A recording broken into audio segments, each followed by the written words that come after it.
Fox Sports. We are the Fourth. We are the West. Seismic blasts. Distant magnitudes. This is rifled. What a shot, back and gone. Nelson Cruz, you are incredible.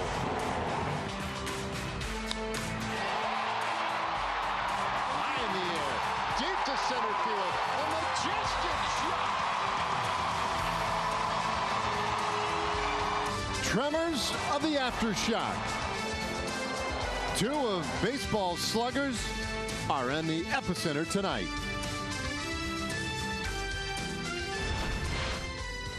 Rangers baseball is presented by the new Shiner Wicked Juicy IPA. Well, welcome to Seattle. Here in the Pacific Northwest, the Rangers and Mariners. It is the final series of the 2018 season, and we welcome you into Safeco Field. Hello again, everybody. I'm Dave Raymond alongside CJ Nitkowski, and the Rangers hoping to get a couple of wins here in Seattle and finish this season on a high note. The good news for the Rangers is, in division, really the Mariners have been about the most evenly matched team they faced. It's pretty interesting when you start to look at the numbers between these two clubs and how evenly matched it has been. But you're absolutely right. I mean, for the Rangers right now, they got to have a little bit of confidence coming into this one. 8-7 so far in this series against the Seattle Mariners. 4 to go. The runs about the same.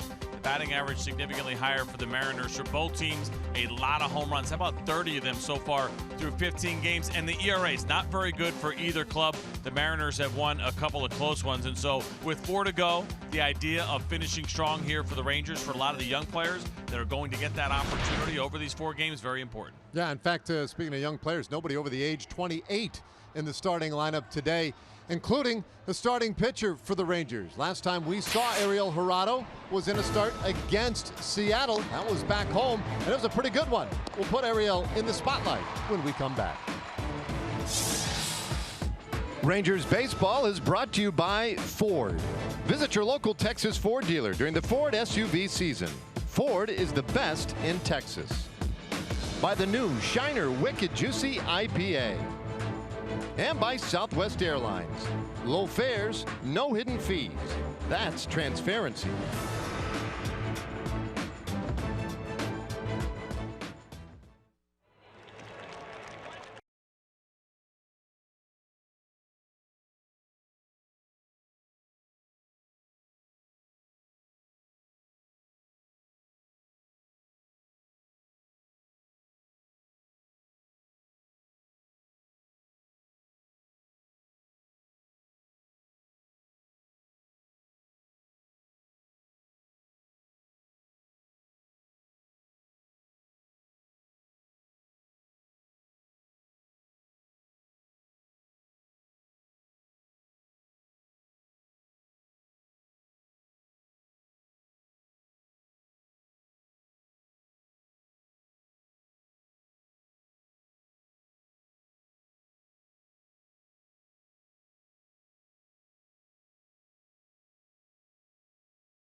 Just about ready for the start of the final series of the regular season. It's the Rangers and Mariners from Safeco Field here in Seattle.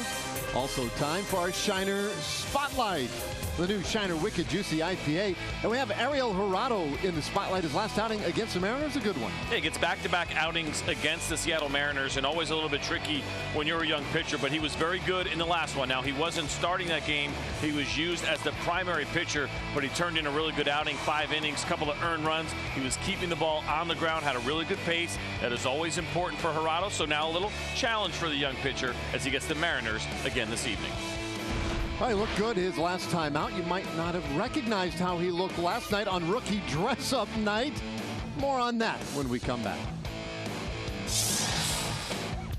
Rangers baseball is brought to you by Southwest Airlines. Low fares, no hidden fees. That's transparency. And by the new Shiner Wicked Juicy IPA.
Season on tap here at Safeco Field between the Mariners and the Rangers as we welcome you back, get you ready for first pitch. And before we do that, we take a look back at one of the time-honored traditions in the game of baseball, and that would be rookie dress-up last night. On the flight from Anaheim to here, Adrian Beltre got in on the action, dressing up as the farmer. The rookies were his chicks. Absolutely adorable and highly entertaining flight back here to Seattle. When I asked Adrian about why he wanted to get in on the action, he said, look, when you've been in the league for 20 years, you turn into a rookie again. And he said that the guys wanted to be a part of it. He wanted to be a part of it as well. And if it is, in fact, his final time to partake in rookie dress-up, it will be a memorable one for Adrian Beltre and, of course, all the rookies that were a part of it as well, guys. Yep, something I think they'll remember for a long time. Oh, without a doubt, you never forget that for the rest of your life. I don't know. So you got chicks and you had what, chickens or roosters? Yeah, I guess it? maybe chickens, yeah. I'm not how that whole situation works. I'm not exactly familiar with. There's no roosters in that group, right? Well, I mean, there might have been some roosters. I don't even know what that means, but it was outstanding. Yeah, so we got some young peeps, essentially, and some chickens and some roosters, and then, of course, the big man in charge, Adrian Beltre, who really pulled that off incredibly well. It's a fantastic outfit, and it was fun. The guys had a really good time with that whole thing last night. Looked a little uncomfortable sitting in your airplane seat. Yep. If you were a rooster. Chick, not as bad, but if you were the rooster, you definitely got the short end of the stick on that one. And sitting on the bus once we got to Seattle and then riding in your bus seat to the hotel did not look nearly as fun either. But the rest of it looked like a good time. Yeah. I think everybody had a good time. And now they're ready to play a little baseball as we get set for the opener in this series. Let's take a look at our Southwest Airlines starting lineup for the Rangers. 66 wins, 92 losses. Odor leading it off at second base. Kiner Falefa will bat second today and do the catching. Nomar Mazara in the 3-hole. He's in right field. It's Profar, Gallo, Ryan Rua in the middle. Ronald Guzman at first base, Willie Calhoun in left, and Hanser Alberto gets a start at shortstop tonight.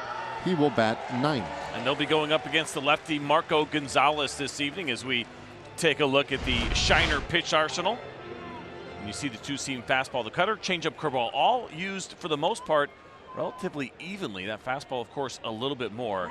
And that's a big one for him. It only averages about 90 miles per hour, but he's a pretty good ground ball pitcher, so he relies heavily on that two-seam fastball to generate those ground balls. So he's set to go. 13-9 this year with a 4.12 ERA. And Odor, his first opponent of the night. Rudy leading off, goes after the first pitch. Hits this one very high in the air to center field, but Haniger, waiting patiently, pulls it in for the first out of the ball game. Let's go ahead and take a look at the Mariners defense, which is sponsored by Jack in the Box. And in the outfield, it's DeGrom, Haniger, and Ben Gamel. And in the infield for Scott Services Club, you got Kyle Seager, Gene Segura, Robinson Cano, Daniel Vogelbach, and Mike Zunino behind the plate. 67 degrees Oh. at game time tonight. I know you would like that. It's the last time we had that. 60s. Whoa. May, did you have it in Oakland? Oh, maybe. Yeah. I think we had a 60. I think we had a 68 one night in Oakland because I remember Elvis was wearing the ear flaps. That's right. And isn't 68 room temperature? That was sort of my thinking. I was like, "What? Wearing ear flaps, man." Gonzalez dumps one in there for a strike. 1-1 to Kiner Falefa. I'd say early May for me was the last time I called a game where we were in the 60s, but it's a beautiful night here. 1-1. And a swing and a miss. There you go. Come on. Fellas, it's 67 degrees. Stocking caps? It's one of those things where if you have them, you got to use them, right? You only have 4 games left. I guess maybe that's where they're going with it. Bouncer down to third, and Seager throws out Kiner Falefa, 2 away. Hey, listen, to each their own. I'm a person who gets cold easily, so I shouldn't criticize. Although I guess I'm not quite there yet. It's a pretty thick jacket that Delano has on as well. We know the guys will wear the sweatshirts all the time.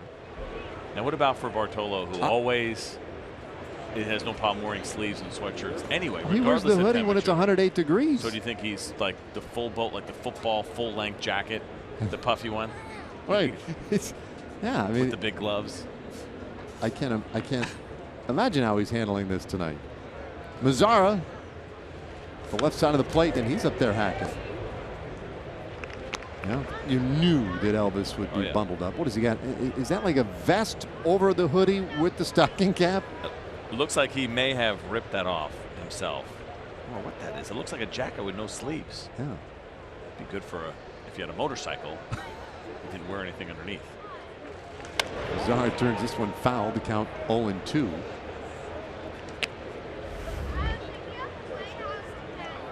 Rangers trying out a whole lot of different items in the wardrobe tonight. Mazzara, meanwhile, sitting on the 20 home runs, 76 RBIs. Today batting third in the order. He is one of 5 left-handed hitters in the lineup for the Rangers, plus the switch hitter Jurickson Profar. Even though Gonzalez has had a pretty good year, the batting average against overall is at 272. Lefties 279 against him, and the righties 270. So the splits are pretty even. Strike 3 called. Mazzara takes a close one, and it's a quiet top of the first for the Rangers. Marco Gonzalez off to a nice start. Ariel Jurado now to go to work.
to come to bat. Now we take a look at their starting lineup. By the way, 86 wins for Seattle. Mitch Haniger leading it off in center field. Gene Segura, the shortstop. Robinson Cano at second, bat second. It's Cruz, Seager, Vogelback in the middle. Zunino catching, Ben Gamble in right, and Christopher Negron in left field rounds it out for Seattle. We'll go ahead and take a look at the pitch arsenal for Gerardo. Two-seam fastball 61% of the time. Changeup, four-seamer in there as well. You see the slider and the curveball, just 9% usage on those pitches, but they've both been really good. The curveball just a 167 batting average against the slider, 188. I wonder if we'll see maybe a little bit more usage on those pitches because they have been very effective for Gerardo. And it's a pretty broad arsenal, his Shiner Wicked Juicy IPA arsenal. When it's that big, you have to have that many names for the arsenal. Can't just be a Shiner arsenal. That's a good point. Get all the way in there. 2-1 to Haniger. But it's top heavy. Yeah, that's a good point. Fastballs. Oh, ground ball left side. Nice snare by Profar. The throw across in time, and they get Haniger. Well, that thing got down there in a hurry, and Profar, sometimes he tricks me. I mean, I just didn't know that he was going to be able to flag that one. He did a nice job here going to his left. Look at the hop, too, so he had to adjust accordingly, had to hurry up and get that throw. We know that Jurickson has had a little bit of an issue with his throws. That's a good example of one, I think, where you don't have time to think. You just got to fire it over there. And for a lot of infielders and even pitchers when they're fielding their position, the quick play, the bang-bang play, usually not an issue. Sometimes you get a little bit too much time to think, and that's where the things can get a little sideways on you with the throws. Only hurt the ball club a lot of times when you think. Gene Segura, and he's showing bunt. Drops this one foul. 1-1 the count. The Mariners 86 wins, 72 losses, and I don't even say in the back of their mind, at the forefront of their mind is the fact that with 4 games remaining, they hold out hope of maybe getting to that 90 win plateau. Segura couldn't hold off. 1-2 the count. So we saw Gene Segura try to attempt a bunt there. Not surprising. You look at this right here in Major League Baseball. The Rangers second, the Mariners fourth in the most attempts for those bunt hits. For Segura, he's tried 10 times. He's got 3 of them down. Of course, you got to keep an eye on D. Gordon. Not in the lineup tonight, but he's got 8 of them and kind of spread around here a little bit for the Mariners. Denard Span also not in the lineup. He's got a few. Little roller to the left of the shortstop position, and Andrews takes care of Segura. There are 2 gone. Sorry. Go ahead and take a look at the Rangers defense, which is delivered to you by DeMontron, Willie Calhoun, Ryan Rua, and Nomar Mazara in the outfield. And in the infield, according to Dave Raymond, it's Jurickson Profar. No, that's not Elvis Andrews. Hanser Alberto, Rougned Odor, Ronald Guzman, and Isaiah Kiner Falefa is behind the plate. That's what happens when you have a steady. I do that all the time. He's out there all the time. We just think Elvis is always Elvis all the time. But Hanser Alberto getting an opportunity this evening at short.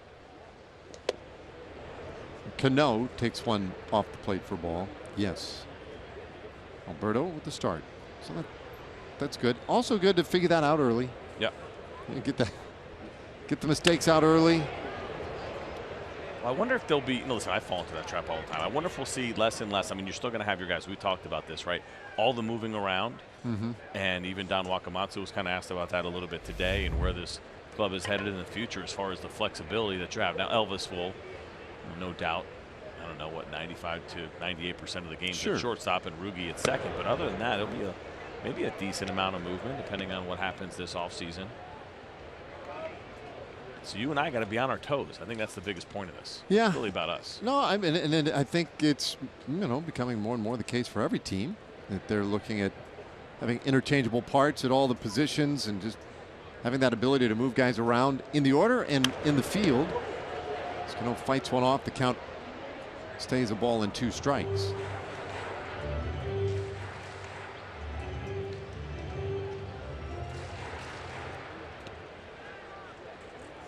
What I think is interesting about all that is how players have become pretty comfortable with that conceptually. I mean, we see there was a day where you would never think of that with a guy like Joey Gallo.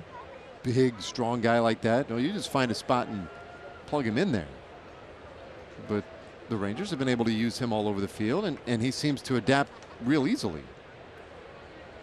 1-2. And that just misses. Don Wakamatsu even said today, as far as using Joey as an example, could he play center field all year long? He said absolutely. He was also asked, could Isaiah Kiner-Falefa be a full-time catcher? He said, yeah, he thinks he's just about there. I don't know if that's necessarily any kind of plan, but he thinks if it had to be, it wouldn't be an issue. Bouncer to second base, and Dario Hirado has a 1-2-3 bottom of the first inning. So good start for both starting pitchers. When we come back, Jurickson Profar will lead things off for the Rangers in a scoreless game.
The Texas Department of Transportation to remind you to click it or ticket day and night. All right, scoreless first inning. Jurickson Profar will lead things off here in the second for the Rangers. Profar, Gallo, and Ryan Rua. Our WinStar World Casino and Resort leaderboard. Well, Profar, 6 home runs in the month of September, and that's the most in any month of his career. He's outside, it is 2-0. So Profar, we've talked a lot about what a great year it has been for him. The playing time, the versatility, the offensive production, but he's ending it on a strong note to boot. And now the count 2-1. We talk about this a lot at this time of year. It's certainly something that is important. Now, he had a really good year regardless, but finishing strong, leave that in the minds of your front office, your coaches. Really nice season for Jurickson. He's working some bright.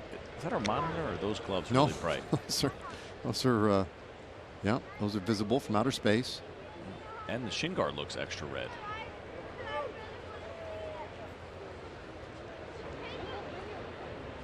Three 1 pitch. And this one fouled over to the right side. It's a full count. That's quite the contrast to go with the blue and the gray. Well, you and I both have kids. Oh yeah. And they colors are great, right? The louder and more obnoxious the colors, the better. And as far as like what goes with what, no. It all works. It all works. 3-2. And Profar takes close. That's ball 4. And that's a great at bat. You don't earn many walks off this guy tonight. So to get Gonzalez to issue a leadoff walk in the second inning, that's an accomplishment. An absurdly low 1.7 walks per 9 for Gonzalez this year. So you're absolutely right. And the good at bats that Jurickson Profar has put together against left-handed pitching this year continues. We talked about that In the last trip when we were last series when we were in Anaheim against the Angels, that has been a big improvement for him, what he has done against lefties and showing that patience there to draw that leadoff walk. So man on for Joey Gallo. And he takes low. So we saw the highlight there in that last at bat for Profar. You saw his home runs highlighted, a season high 20 this year for him.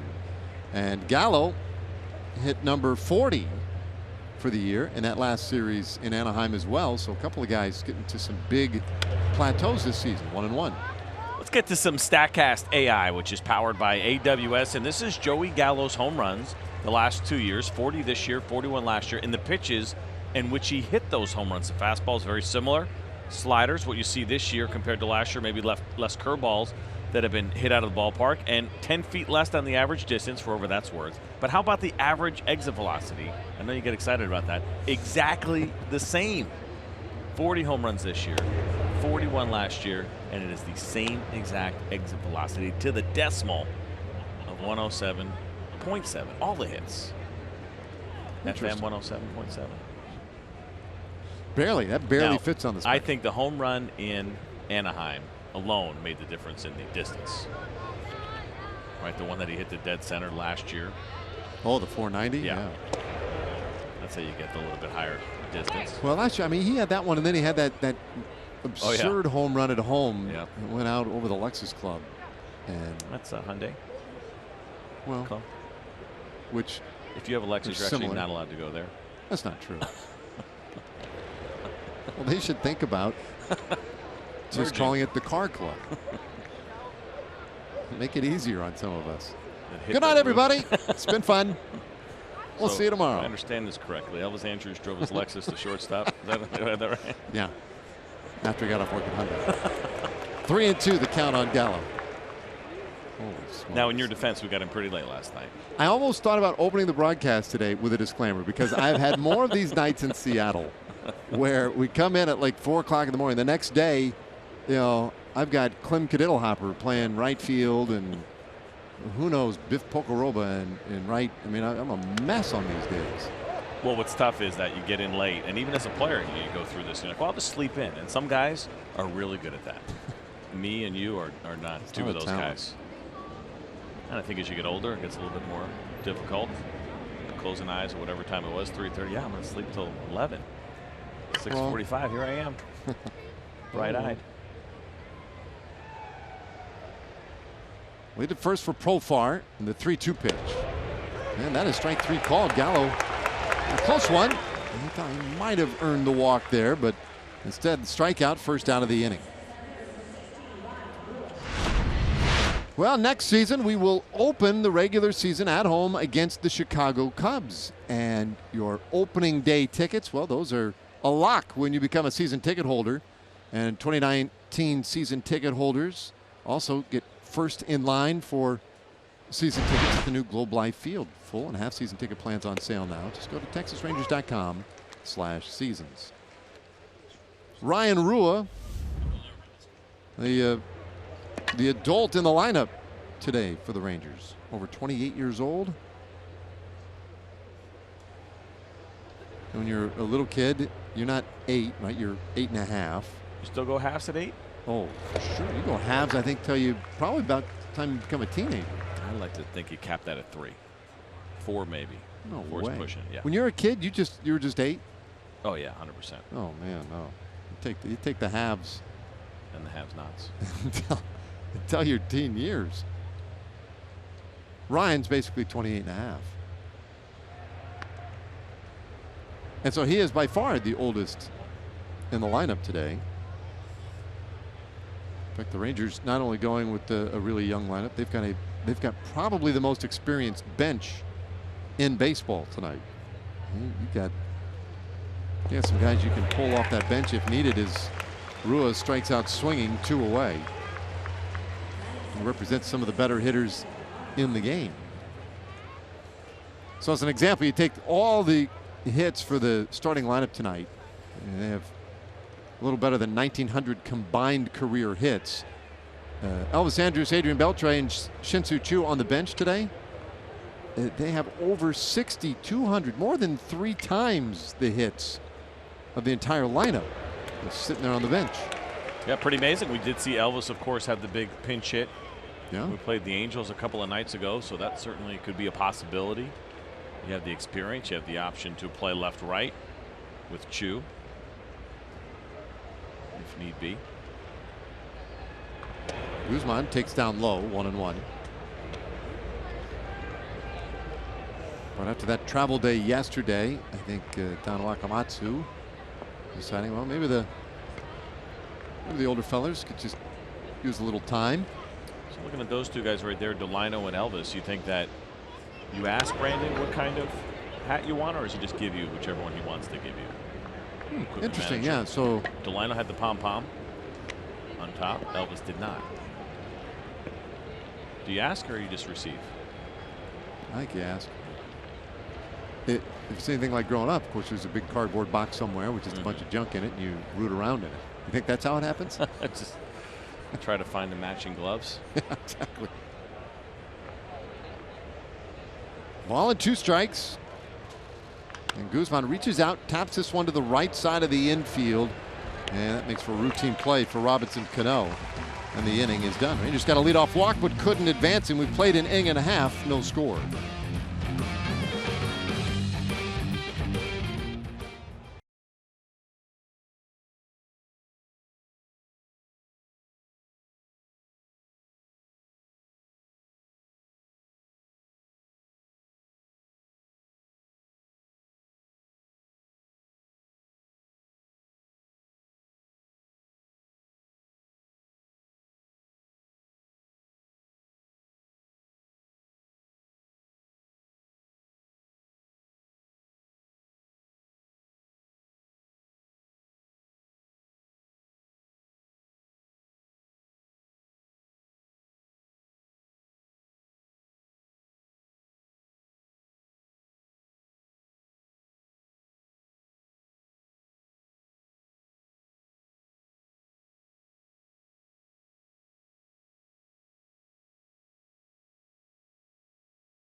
Longer for legendary moments. Rangers fans, this bud's for you. Neither team has scored early on here. Heart of the order coming for the Mariners in this second inning. Nelson Cruz, Kyle Seager, and Daniel Vogelbach. We have some Rangers fans all the way to the end this year up here in Seattle, enjoying beautiful weather. As Cruz takes in for ball 1. See Cruz with the 305 home runs. It's at the start of the 2010 season, most in baseball. He pops this one up. And Odor will take care of it. One away. Gives us a moment to pause and check in with the folks over at Southwest Kia. At Southwest Kia, we've made car buying easy. $250 down delivers, monthly payments $250 a month or less. SouthwestKia.com.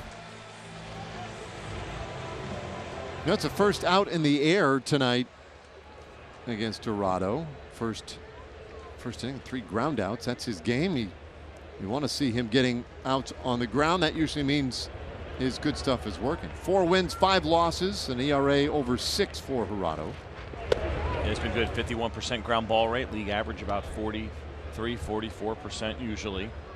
And you're right, that is his game. If he gets the sinker working and getting guys to hit the ball on the ground, he can go on one of those runs that we've seen him go on before. As long as he keeps that ball in the zone, just below the zone is really important as well.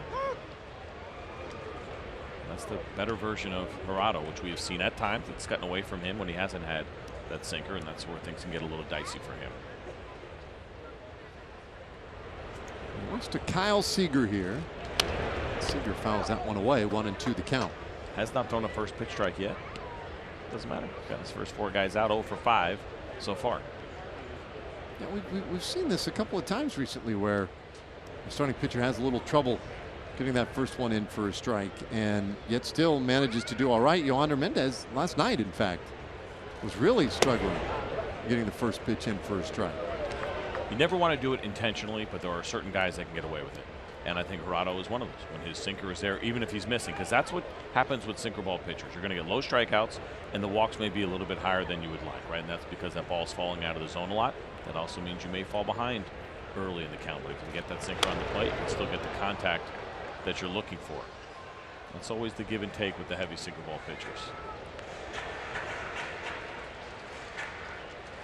2-2 to Seager.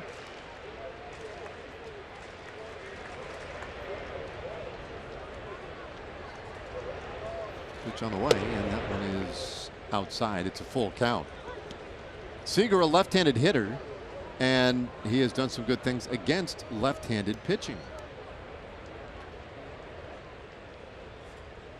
250 this year, really struggled against the righties, which is weird. 207.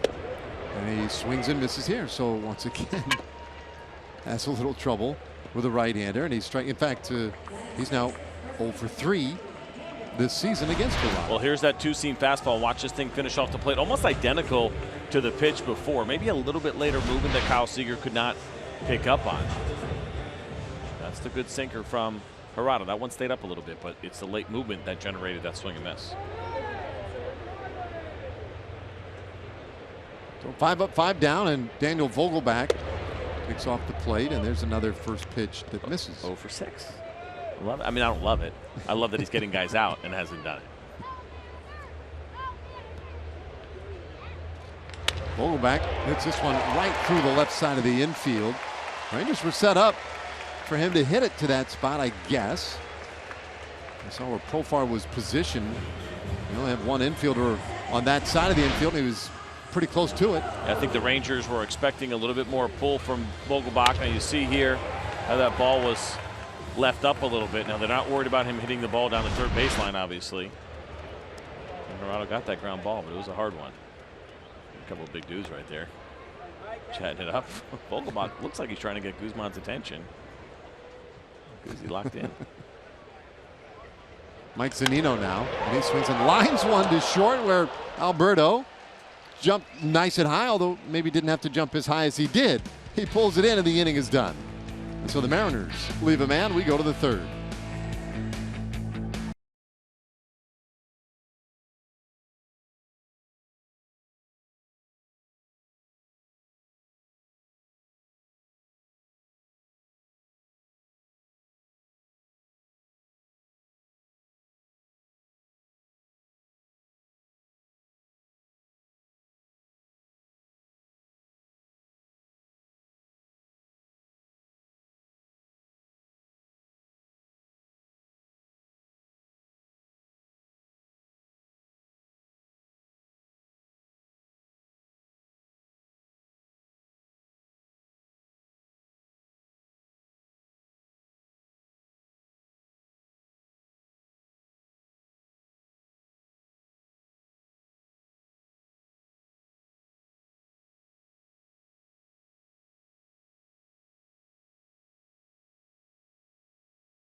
Mariners and the Rangers, and we're going to get to our Kubota power stats as we take a look at Marco Gonzalez and the year that he has had so far. It's been a good one. This is the highest percentage of strikes in the American League, and there is Gonzalez, fourth in the American League, around and behind some pretty good pitchers at nearly 68% that he has been in the zone. He also does a really nice job of getting hitters to chase out of the zone, so he'll be around the plate, just off, and then of course you can get a hitter to swing at a pitch that's out of the zone. That technically counts as a strike as well. So that's been a strength for Marco Gonzalez this year. We mentioned the really good walk rate of 1.7 per 9, so the Ranger hitters know that, and he works pretty quickly as well. And so you got to be ready to go and ready to swing it against Gonzalez.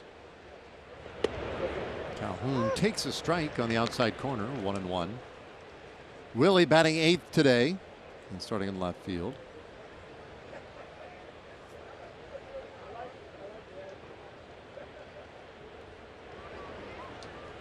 And he hits this ball hard down the right field line, headed toward the foul pole. That one is foul.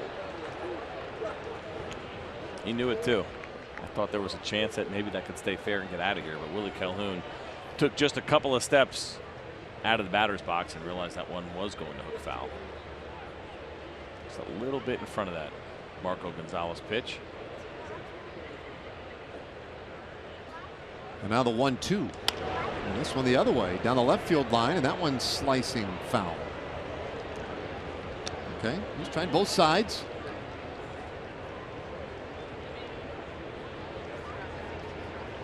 So what do you got? Base hit to center field now? It's got to be, right? Pretty much, yeah. If I were Haniger, I'd be ready. You play him to pull.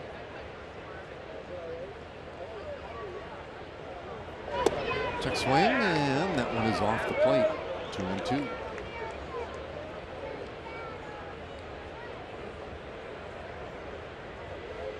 Calhoun, .239 average, 2 homers, 11 RBIs.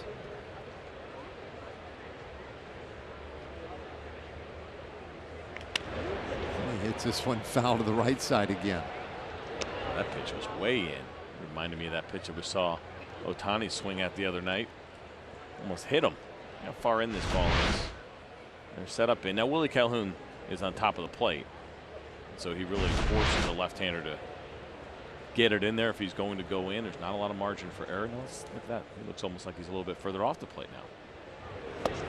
Oh, and he swings and misses at strike 3. 4th strikeout tonight for Gonzalez. Time for a Chevy game break. Let's check in with Dana Larson.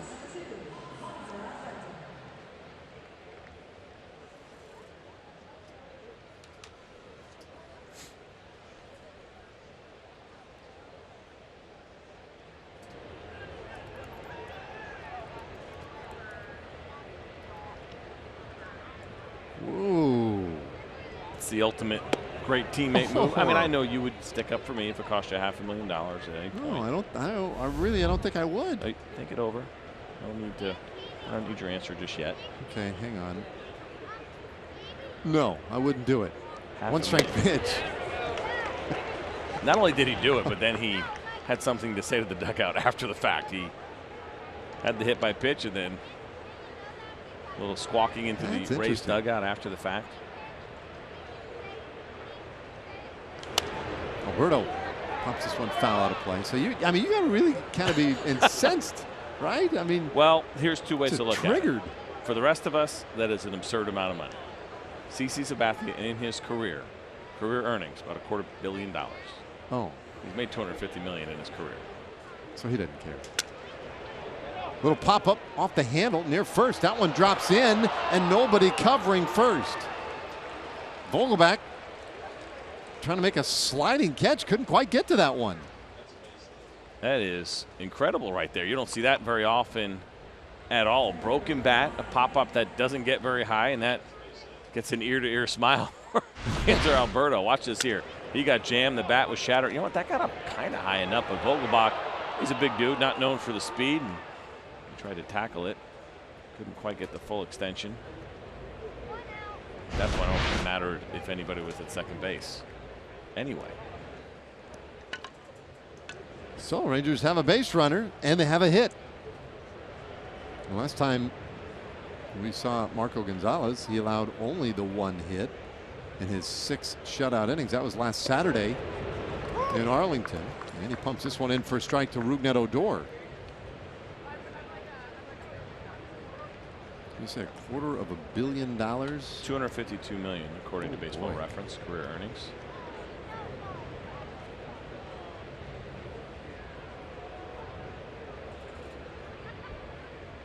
Alberto not going anywhere, and the pitch a little low. 1-1. That looked like a pretty good pitch right there, but Marvin Hudson, the plate umpire and crew chief, didn't give that one to Gonzalez. So if my math is right, if you just say it was say you made $25,000, that'd be the equivalent of, I think, 50 cents. The $500,000 that he gave up. So if you were making $25,000 a year and it cost you 50 cents to back me up, you would do it. I would do that. Yeah, I would do that. So it's all the same. I'd probably a buck. Yeah, you take it that far. Yeah. You're not afraid. I think that's right. So many decimal points in Yeah, there. a lot of commas. Boy, oh boy. Fouled away. 2 balls, 2 strikes on Odor, who flied out in the first. He's 0 for 1. Rugi hitting .257 coming into the game today. 18 home runs for him. Nope, $50. Sorry. Oh, $50? Yeah. I'm out. I know. Good luck. Thank you.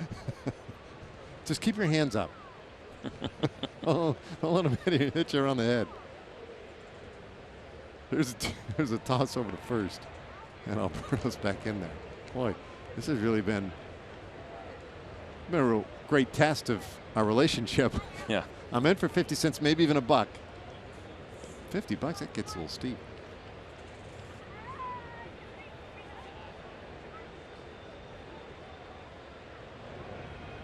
Two. Oh, that one cued to the left side and through, a base hit. Alberto stops at second, and Odor, using a little open space there to his advantage, goes the other way for a single. You can't teach this kind of exit velocity. This is all about proper placement. First Alberto, and now Rougned Odor. This is as off the end of the bat as you can possibly get. He might have hit it with the top of his bat. You see that one just kind of squeak through. The ball's just not carrying tonight. It's not, but they're still resulting in base hits. All right, it's guessing time. Hanser Alberto's exit velocity? 30. 41. Okay. Rugi? Oh, that was harder. That was like about 50. 60. So 101 combined, still less than the average home run for Joey Gallo. Well, 2 hits out of it.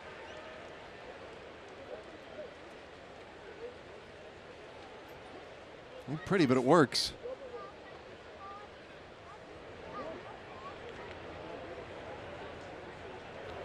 Kinder Falefa 0 for 1. He's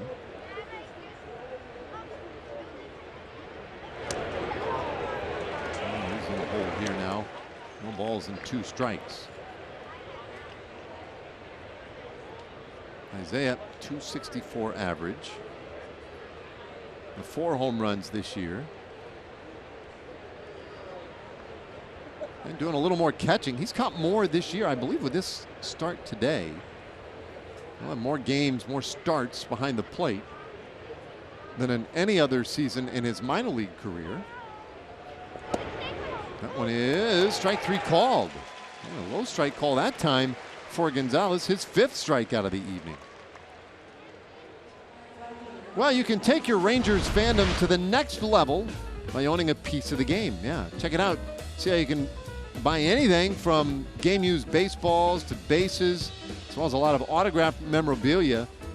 It's all at TexasRangers.com/authentics.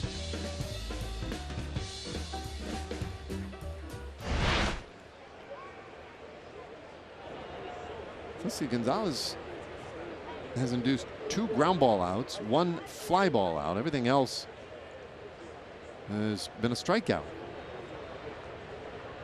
Nomar Mazara, one of the strikeout victims, and he takes low and outside for ball 1. All right, last little bit of information on those 2 base hits. Okay. The hit probability for Hanser Alberto. Ooh, that's a good one. That's got to be about 8%? 5. Okay. 5%. And for Rugi, a little lower than I thought it would be, 11%. Wow. On that hit probability. I guess we're looking at the shift. They're not. Fly ball out into short left field, and that's not an easy play. Negron able to get in and make the reaching grab to win the inning. Now Rangers defied some odds in the inning, but couldn't get any runs out of it. We've played 2.5 scoreless innings.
The Brewers with a win after the ball game yesterday. A little celebration in the clubhouse. It's their first postseason appearance since 2011. And so you're allowed to celebrate like that. Oh, it's a blast. Never gets old. A couple of phones might have got ruined, and Bob Uecker in on it, having a good time. That's a great shot right there. That's tremendous video and a nice moment for the Milwaukee Brewers. Now, they're not done just yet, although they're not getting much help from the Pittsburgh Pirates tonight as the Cubs are leading them 3-0 in the 9th inning. They know they're going to the postseason. The question becomes, as what? Are they a wild card team? Looks like they'll be a game back in the division with 3 to go. Yeah. Yeah, but you know what? I don't know why. I feel like they're going to get it done. That's going to be really hard to do. Ben Gamble takes the ball, 1-2 the count. Since they had today off, they could go ahead and go a little crazy last night. I think had they not had today off, you'd probably pull it back a little bit.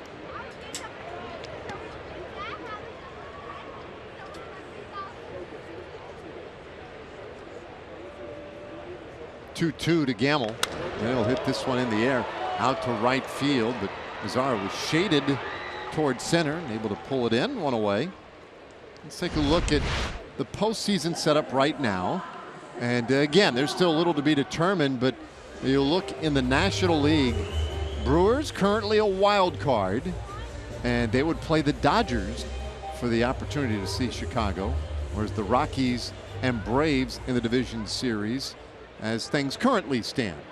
And that could change tomorrow, easily change throughout the weekend. Essentially, I think we're pretty confident that the Cubs will be up 1 game on the Brewers going into the weekend series, the last 3 games. The Rockies are a game up on the Dodgers right now, so that certainly could change. And the National League is not quite settled. I mean, it's really amazing to think that there's a possibility that the Cubs could play the Dodgers in the wild card game. But enough of the precincts are in at this point where we're willing to call the Cubs win tonight?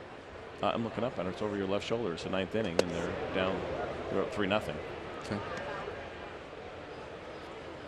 2 outs. Nobody on. Nobody on. And former Ranger Jesse Chavez in there right now trying to close it out. He's done a nice job.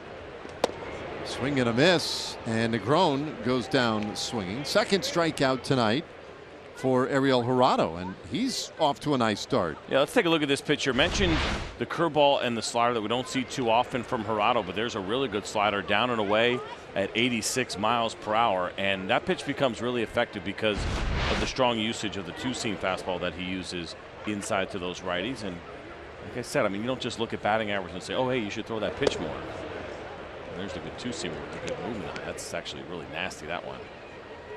But I think the secondary stuff is what's going to be important. I think it will really dictate the success of Gerardo and how deep of a starter, how high in the rotation you could look at him.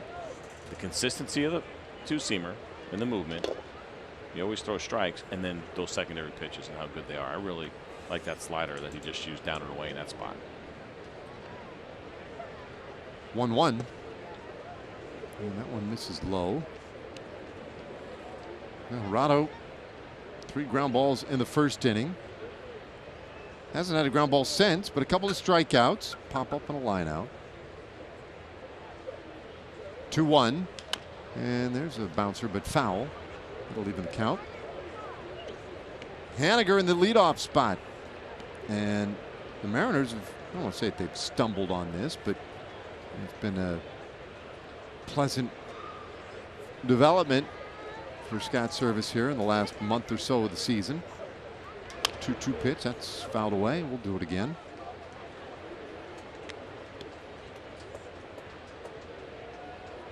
Haniger batted in the leadoff spot for the first time on August 9th, and since then you can see what he has done as a leadoff man. A 967 OPS. High average, good power still. Fouls this one back our direction. Have you? I don't think you and I have had a foul ball in the booth all year. Do you have one with Tom? Oh, we had one very close here early in the year. We were here in April, like mid to late April, and then early May. And I want to say Sarah, our stage manager, almost got hit by a ball as this one rolled up the middle and near second base. Odor throws out Haniger, and the inning is done. I don't think it got in the booth, though. Anyway, a 1-2-3 for Gerardo. So now to the 4th inning, still no score.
With Rangers, and we saw him mash his 40th home run of the season when we were in Anaheim earlier on this trip. He's looking to add to that here in Seattle as we close out the 2018 season. And talking to Don Wakamatsu about the player that Joey Gallo has become, he says he's really just now beginning to realize his potential. When you take a look at the numbers that Joey put up in the second half after the All-Star break this season compared to last season, we talked about how remarkable it was, the transition that he made last year, and he even improved upon that this year. So really, Joey learning to embrace the player that he is and work within his strengths and try to improve his weaknesses. But we've seen a marked advantage, or a marked improvement, I should say, in Joey's game from the first half to the second. Yeah, we've seen it now 2 years in a row. I mean, and you look at that OPS, the power that he has shown, those are really good signs, and it can show you that Joey Gallo is absolutely capable of being that kind of player for whatever reason these past 2 years. It has been in the second half where we have seen the better version of Joey Gallo. I mean, the overall year is still very good. There's some room for improvement and some things to get better at. But when you see those kind of numbers, I think for Joey, it's interesting. I think a lot of guys go through that and say, what do I do differently? How do I get that kind of production all year round? Because he's obviously shown that he can be that guy. But just to kind of put that in perspective as far as where his second half OPS is. What do we say? It was 972? Is that right? Does that sound right? Second half? Yeah, 970 something. We'll put him like 5th in baseball. Now, obviously, it's a half a year, but over a full year, that's top 5 in the entire game. Profar chases strike 3. 1 out here to start the 4th inning, and it'll bring up Joey Gallo. Joey struck out looking in the 2nd inning. He's 0 for 1. Now there you see the season numbers at the bottom of the screen there for Joey. 40 homers, 92 RBIs. Now that's a great year. The average at 208. But the on base right near league average. 315 coming in.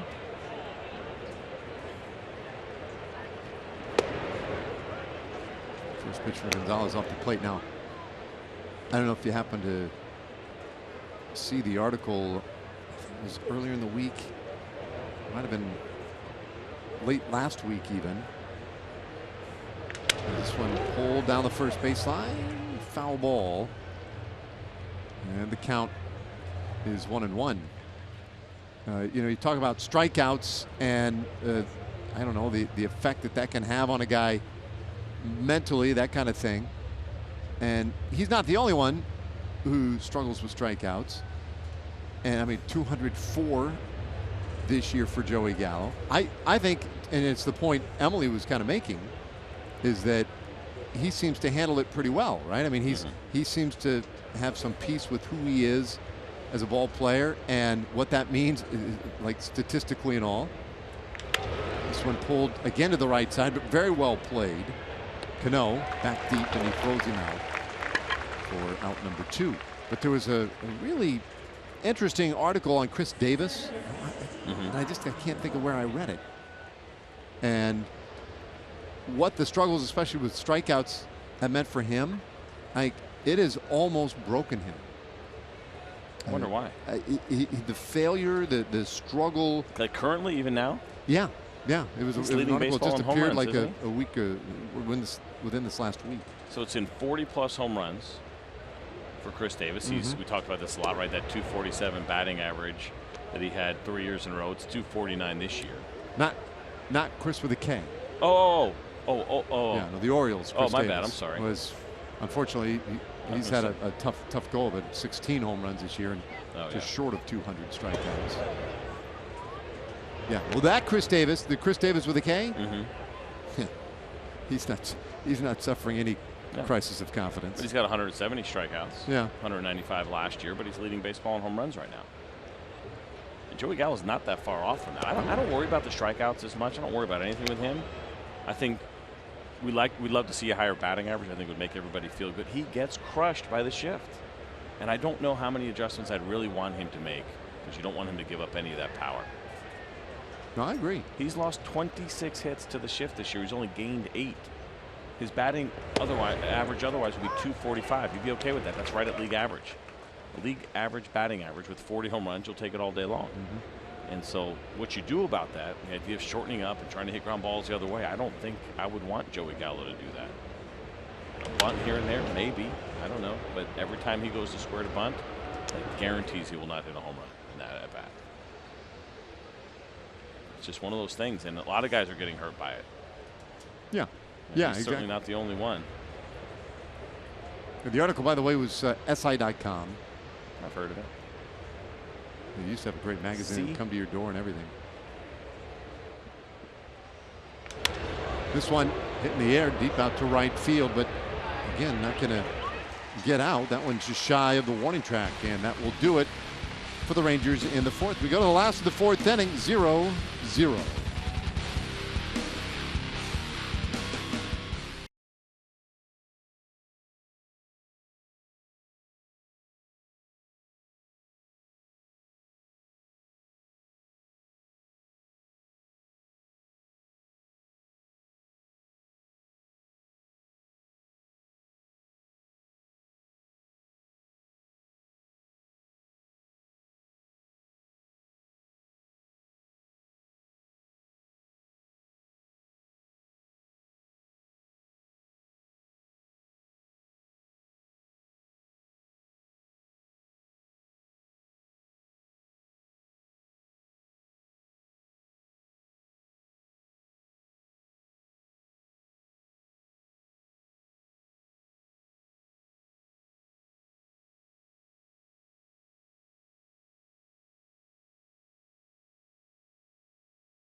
has been very good for the Rangers, using that entire repertoire to get these ground balls.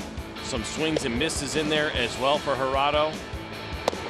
Good slider down and away to get that strikeout.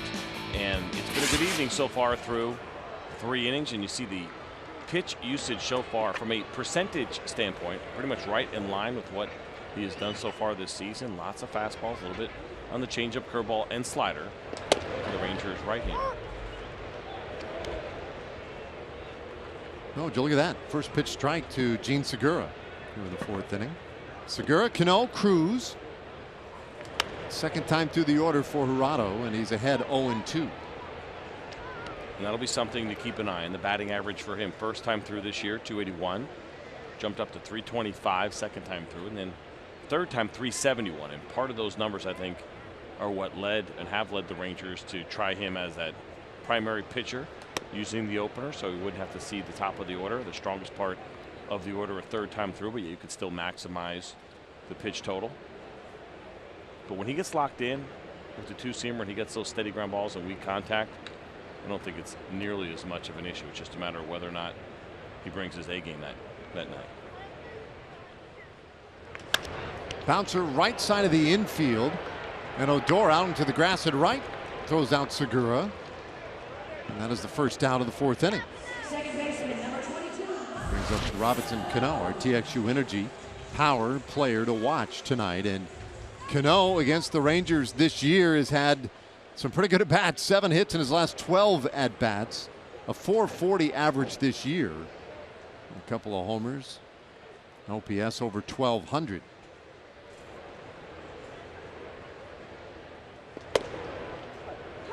And stands to reason that he might have some decent numbers. This guy has good numbers against a lot of teams.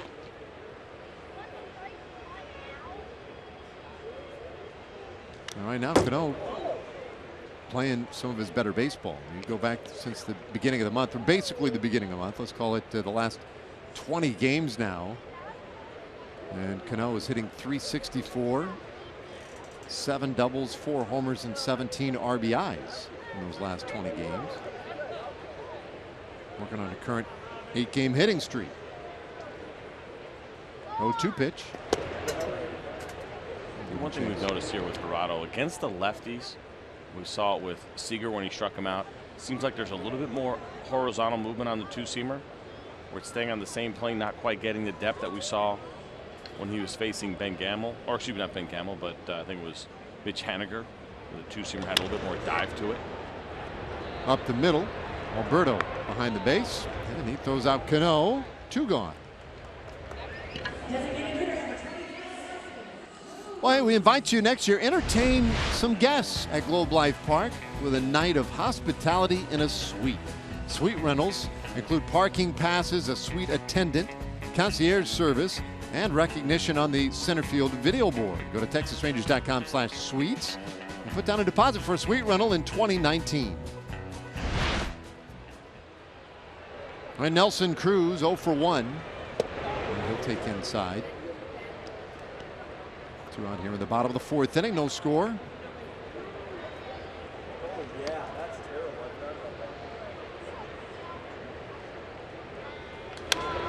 That's fouled away. 1-1.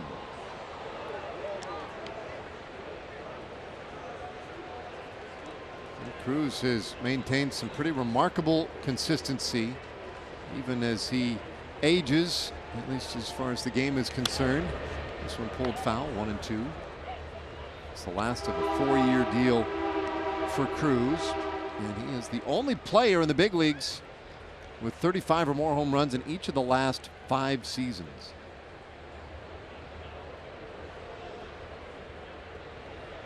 One-two pitch, and it's fouled back toward us, just short.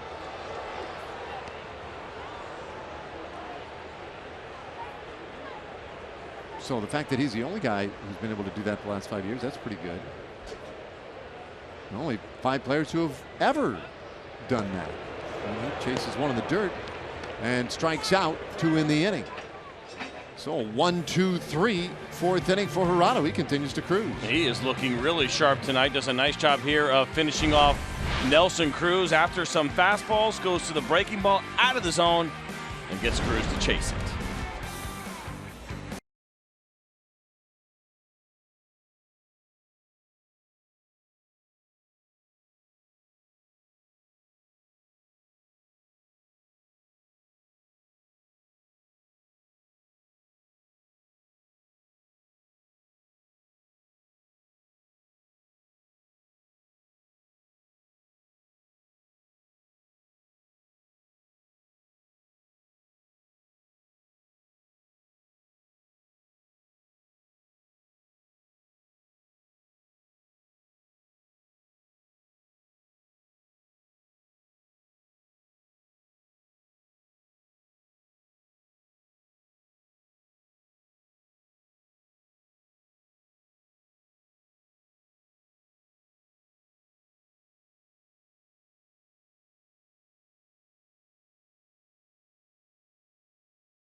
MLB at Bat, your #1 Rangers app. Customize your experience. Take advantage of a lot of great features like the MLB.TV Game of the Day. Download MLB at Bat today. All right, Ronald Guzman will lead things off in the 5th inning for the Rangers. And puts the first one in the air, foul down the left side and just into the seats. Only 3 hits in this game, 2 for the Rangers, 1 for the Mariners. So some good pitching. We'll start this series tonight.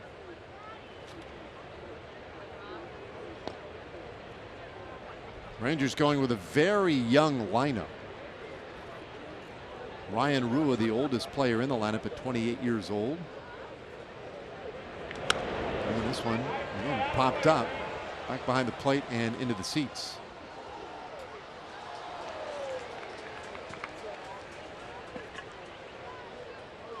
Guzman, 23 years old. And this is rookie year. 16 home runs. We talked about that, tied for the most that he has ever had at any level in his career. This one lined out to left field and a diving catch by Negron. That one was sinking and slicing toward the corner, and he just made an absolutely impeccable read on that one. I did a great job. I thought this was going to get down and get past him and potentially be a triple. Ronald Guzman not too happy about it, but this is a nice play. As you mentioned, when that comes off the left-handed bat, it's also fading away from him as it's sinking. Looked like he might have dove a little bit early, but you see how he's got the hand down and gets the full extension. Marco Gonzalez says thank you Touchdown, very much. 6 points. That's a good play. I thought he was missing that for sure. I thought he started diving too early. That was going to be potentially a triple for Ronald Guzman. He is not happy.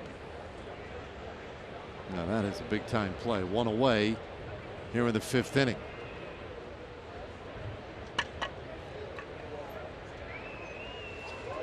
Calhoun pops this one foul out of play. So everybody sporting some sort of distinguishing garment today on this Rangers team. And Willie communicating non-verbally today with his socks. I think he's the only one sporting these things tonight. These are impressive. Captain America socks? Yeah. Texas, I know.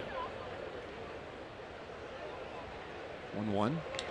And this one out towards center field. Haniger started in, now angles back. And there are 2 gone. Those are sweet, though. They are very cool. Well, the options that these guys have these days, I mean, there was organizations not too long ago where everybody had to have their pants the same height if you wanted to wear socks. It just had to be one solid color. Old days are over. Hanser Alberto, and he hits this ball well out to left field. Negron angling to his left, though, pulls it in. And it's a 1-2-3 top of the fifth. We're halfway there tonight. Still no score.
For the Mariners, and a look at our progressive upcoming schedule, and yeah, that is it. That's the entire schedule. Tomorrow, same time, same place.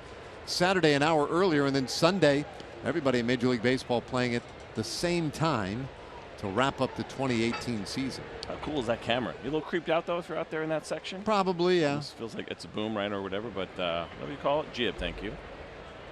Jib camera. Looks like it'd be a drone. It's not. That's the camera I told you. That's what we need for the kids' games. So you can get your hands on that jib on wheels where you can work up and down the sidelines. When you talk about some home movies. Cool. They're probably what, a couple $100? I can't imagine it's too expensive. Somebody like you. Fouled out of play. There it is. It just dangles off the edge of a long stick. You've got a long stick, yeah. right? And then it comes with weights if you want to work out in between or during commercials. Yeah. What's your bench? 1-1. And that one a little low. 2-1 to Kyle Seager. Well, I feel like Steven Spielberg would do that for his kids' games, right? Be a huge production. I like to think. I mean, you're a handy guy. I saw that, the batting cage that you built in your backyard. It doesn't exist anymore. No, it's still there. It just had really? to be reconstructed after some snow. A little bit of an issue. 3-1 to count. Some heavy snow that we had in Georgia. It's a heck of a unit. Put my guy in tears, man. He was crying. Those were 4x8 posts that were 6 feet in the ground that snapped in half. It's a lot of snow. This ball popped straight up on the left side of the infield, and Profar is there for it. One away. Time for a Chevy game break. Let's check in with Dana Larson.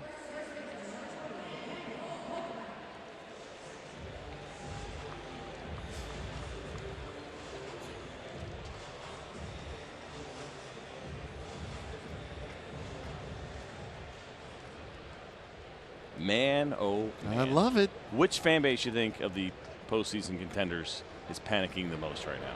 You think it's the Dodgers? Yankee fans probably not feeling too comfortable despite their win total. All right, we've spent enough time in L.A. I don't feel like people in L.A. panic over anything. They get kind of angry. I've seen them on social media. They get worked up. Well, social media is a real good barometer. Yeah, that's where I go to get real people. Temperature of the people. I think Chicago fans, I think really? Cubs fans are probably the most on edge. They tend to be a little jittery by nature, and I think with the expectations what they are and the situation as it is, I think they've got to be a little bit uptight. This ball in the air out to left field and hanging up there, slicing into Calhoun. And there are 2 away. Colorado continues to throw the ball well. You see 65 total pitches now as we take a look at what he has done by inning, but it has been really no theatrics. We're from 12 to 16 in his full 4 innings so far, and he's thrown 9 and got himself a couple of outs here in the 5th, and he is still got a couple of hitters before he gets all the way to the bottom of the order. So if he can get through Zunino. Another fly ball out to left field. Calhoun. Yeah, getting it done here with the 5th inning. Another 1-2-3 for Ariel Jurado. We go to the 6th inning, scoreless.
Your local GMC dealer today.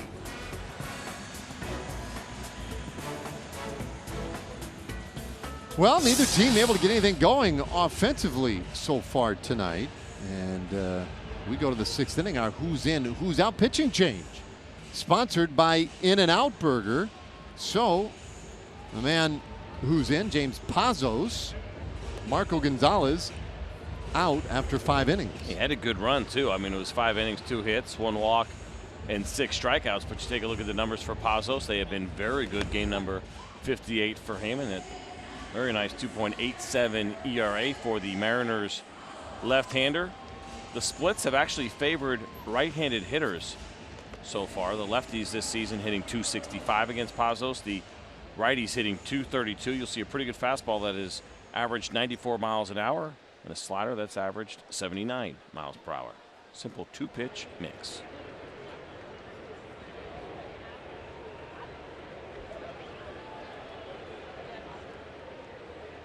So top of the order, Gonzalez went through the Rangers twice. A couple of hits, walked a batter, but that was it. And they will not allow him to get a third look at anybody in the order. So Pazos here. September thing or just late in the year. Last start of the season, obviously. Finish on a good note. He had a really good September.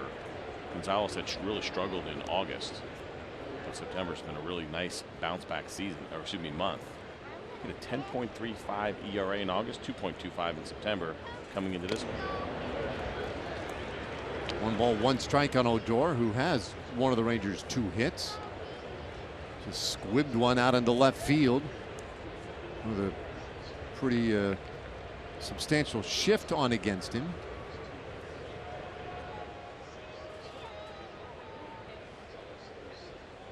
1-1. That's very high. You see the shift here, and Seager, when he got the hit in the third inning, Seager was shaded a little more towards short. And it compensated just a touch in this at bat, and the 2-1 from Pazos. High pop up out into short left field. Negron coming way in, and there is one away. Well, we mentioned the final season at Globe Life Park next year. Full and half season tickets on sale now. And as a season ticket holder next season, you'll secure your place in line for season tickets in the new Globe Life Field, which opens in 2020. Get your tickets at texasrangers.com/seasons or call 972-RANGERS to learn more. One out for Isaiah Kiner-Falefa. And he hits his ball hard down to third. But right there for Seager, 2 away. Been one of those nights. Hard hit balls right at guys. And a lot of quick outs too, right? Yeah. Some balls that we've seen hit in the outfield early that look like they might have had a little bit more carry on them. You see Kyle Seager perfectly placed for this line shot off the bat of Isaiah Kiner-Falefa. Absolutely smokes it. But unfortunately, right to Seager, really didn't have to move much at all.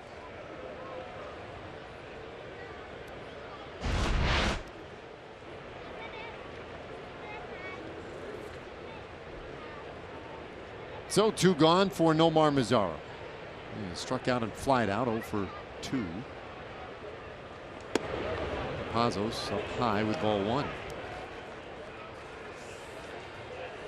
And it's funny, Gonzalez had started 4 team shutouts this year, including his last start, which was in Arlington last Saturday. And so here we are again in another shutout as he turns it over to Pazos. 2-0. It just seems to be his mode this year. He's done a nice job, and Pazos done a good job out of the bullpen. They have a nice pin here in Seattle. Especially at the beginning of the year, that was a real strength for them. When it looked like they might well break their long stretch of missing the postseason. That's not going to happen this year. 2-1. I think they'll be certainly a curious team to watch this offseason, how active they are. You see Scott Service, the manager here with the Seattle Mariners. I mean, it's just almost a given, right, that they're going to be active. It's just a matter of what depth. Jerry DiPoto, the general manager here, has made quite a few trades. They were aggressive early when they went out and they got Colomé and Span from the Tampa Bay Rays, trying to stay ahead of the curve a little bit as far as strengthening that bullpen. Nelson Cruz is a free agent. We talked about that. What Robinson Cano's role will be, where he'll play next year, first base, second base, DH. I guess they got to decide. I mean, is D. Gordon, they're better off with him being their center fielder? Are they better off with him at second if Cano were to play first? What would you do? I mean, it all depends on what they're going to add. If they can't bring Nelson Cruz back, or if they see Ryan Healy as their steady first baseman, then I think D. Gordon probably has to be in the outfield full time.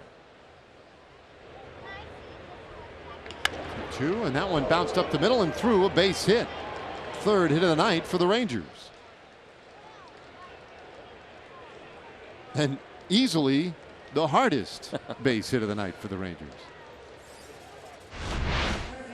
Good job by Nomar to stay right back up the middle on this breaking ball. That's not easy to do. Even though you see a breaking ball that's high in the zone like that, Nomar did his best to stay inside and get something behind this one as he hits it right back up the box. If you're got a hip that's flying open and you're looking at dead pull and a hanging breaking ball, you're going to have a better chance at maybe getting to it. But when you have that Nomar Mazara swing where you're staying in the middle of the field, that one was almost too high to do some damage against.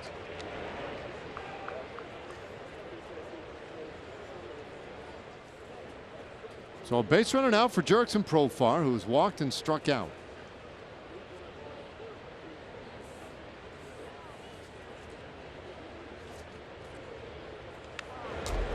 That one fouled away. It's 0-2.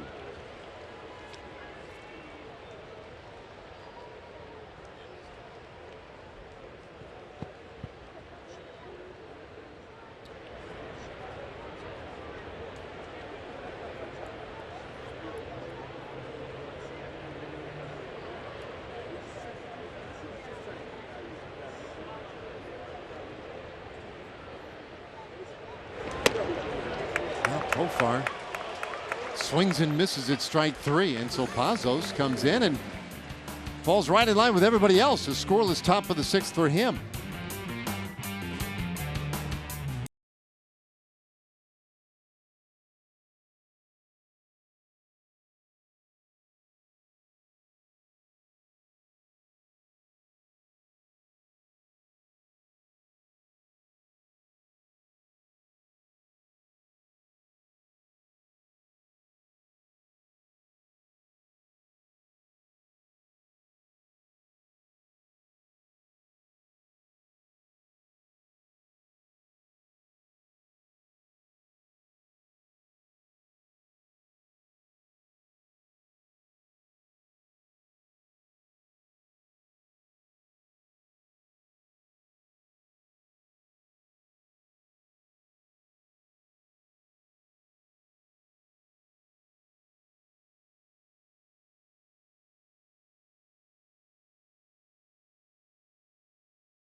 Looking ahead to tomorrow, our forward pitching probables. Martin Perez will make his final start of the year for the Rangers.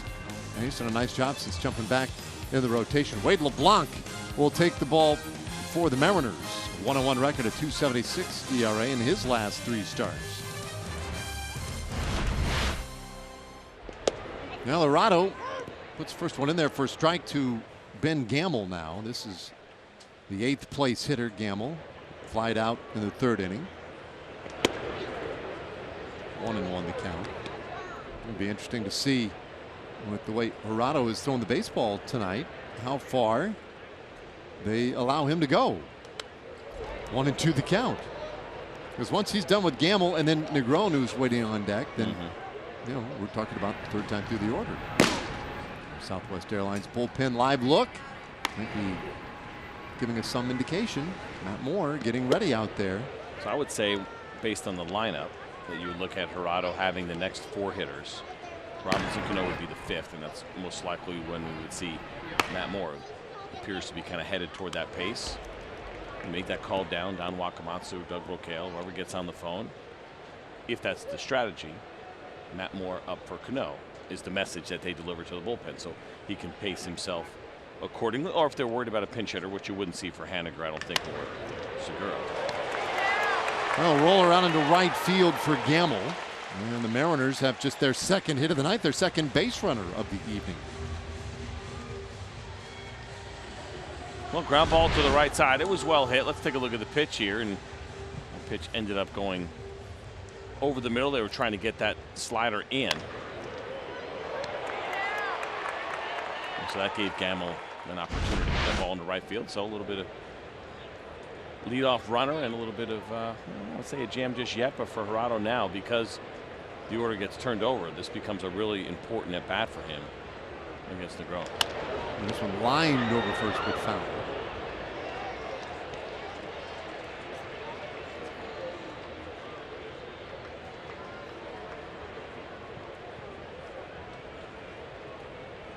Negron, you know, hasn't had a whole lot of time.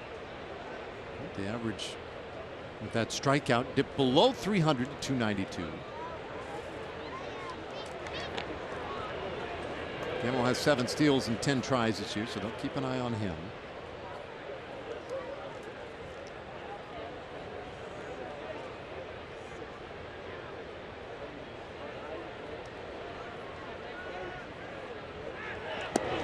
Bluff. Now the throw back down to first. And Gamble gets back in there. Not sure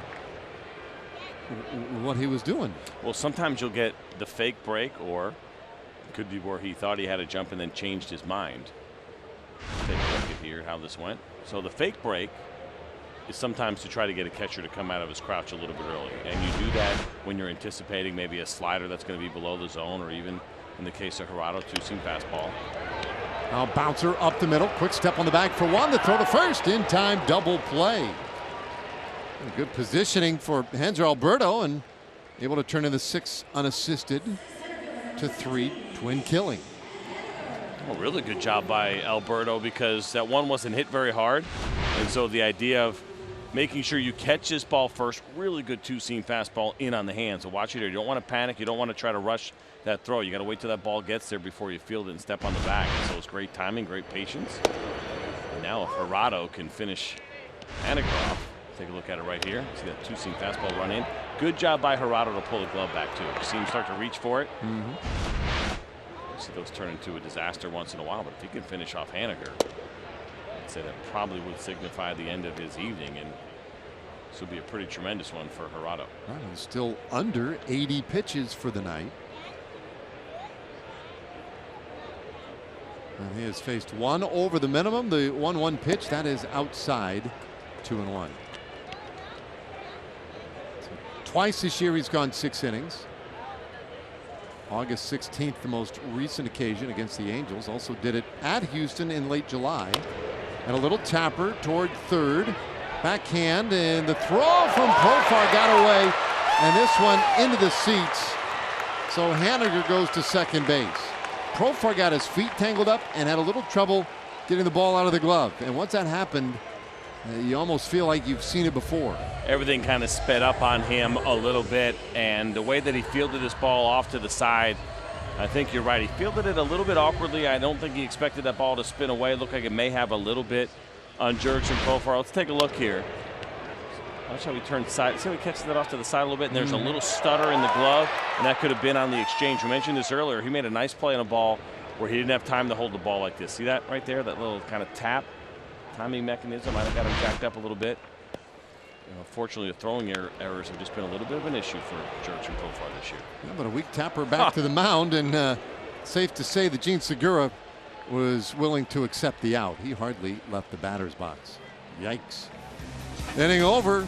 Mariners leave a man, and it's now the 7th inning with no score.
7th inning. And you can show your spirit year-round. Stock up on Rangers gear at our team stores. Visit the Rangers team store in Fort Worth at Sundance Square. Or just come on down to the ballpark, the majestic Grand Slam gift shop inside Globe Life Park. Hours and store info available online at texasrangers.com/retail. Who knows the variety of stocking caps you might find there. They don't have game-used hats like that, do they? Probably not. Who? Game-used Nah, probably caps? not. Probably not. I'm going to stay away from those. Zach Duke. I wouldn't wear yours, at least. New pitcher here in the 7th inning. Let's see the overall numbers for Zach Duke. That ERA just under 4, barely. So these last 4 days for him, doing everything he can not to let up an earned run so he can have that 3 ERA, 47 strikeouts on the season. 224 against lefties. He has struggled, though, against those righties. 310 batting average for right-handed hitters this year. That profile error, by the way, number 25 for him on the season. He was already leading Major League Baseball by 1. The Rangers have made 114 errors, which means that Jurickson Profar has committed 22% of the Rangers' errors this year. Better than 1/5. Yep, it's the one thing that does give you a little pause with the season this year for Profar. Of those errors, the percentage that are throwing errors It's 19. is just remarkable. Yeah. Look at it. We've seen guys go through it before. And remember, too, multiple positions for those throwing errors. Third base, I think, where most of them have come, but you got shortstop, second base as well. He may be a guy from that standpoint, as much as we love the flexibility that he has, perhaps throwing from the same position much more regularly could work to his advantage. Maybe gets a little bit more confidence.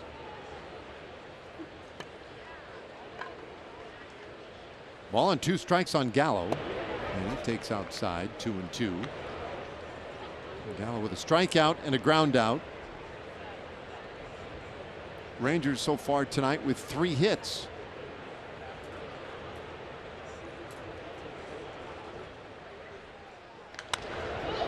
This one pops straight up in the air down the left field line. Long run again for Negron, and that one continuing to move away from him. Wow. Well, he stayed with that a long time, and there was a point at which he just assumed he was going to get there to make the catch, but the ball just kept moving and moving further and further away from him. It certainly did, and this was in the air a long time. It's an uncomfortable run for an outfielder. You feel like you're running forever and feeling like you got to be getting close to that wall. And especially with the shift, right? I mean, where they are. So it stays 2-2 on Gallo.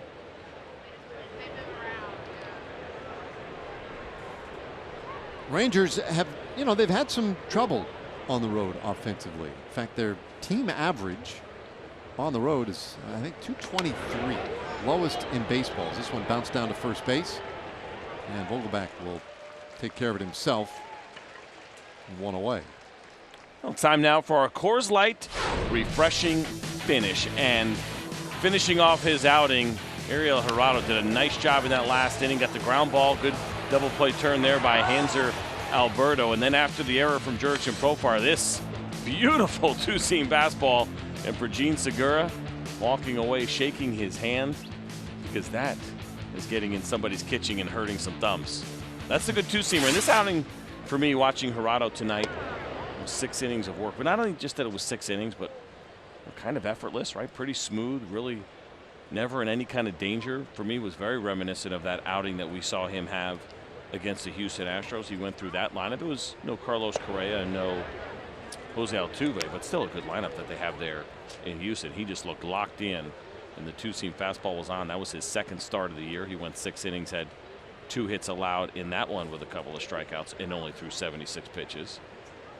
And that's what you can get when he gets on a roll and he's getting contact like that, and the 2-seamer is on. You can expect those kinds of outings. Very, very similar outings outside of the fact that he allowed the 1 run in Houston that was on a home run. 80 pitches, 51 strikes.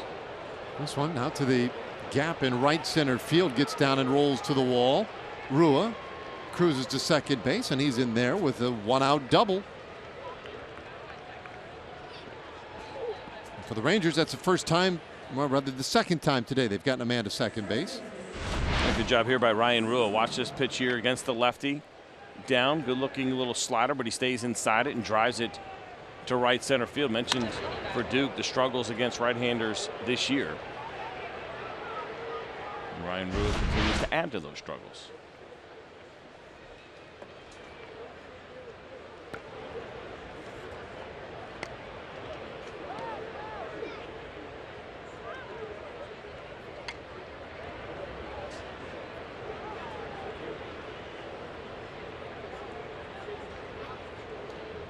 So with one out, man in scoring position for Guzman, and he'll take a little bit in. And Guzman is grounded out to second, and he's lined out to left field, and he was absolutely robbed in the 5th inning on a spectacular defensive play by Christopher Negron. And this one is through and into center field. That's a base hit. Rua around third, he'll score. An RBI single for Guzman, and the Rangers get the first run of the game tonight. It comes in the 7th inning on a Guzman single, his 58th RBI, and it's 1-0. Good for Ronald Guzman after getting robbed so badly in his last at-bat, and this pitch was supposed to be in 90 miles an hour, and it split the plate. And a good job by Guzman to be all over that fastball, drive it to right center field, drive that run in. That had to feel good after getting robbed in his last at-bat. So there you go. Zach Duke allows the first run of the game, and Willie Calhoun takes one in the dirt. Calhoun, the 8th place hitter.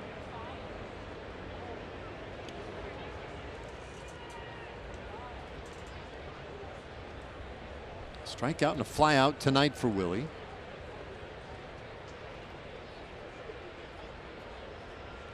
And Duke gets him to wave and miss at that one. It's 1-1.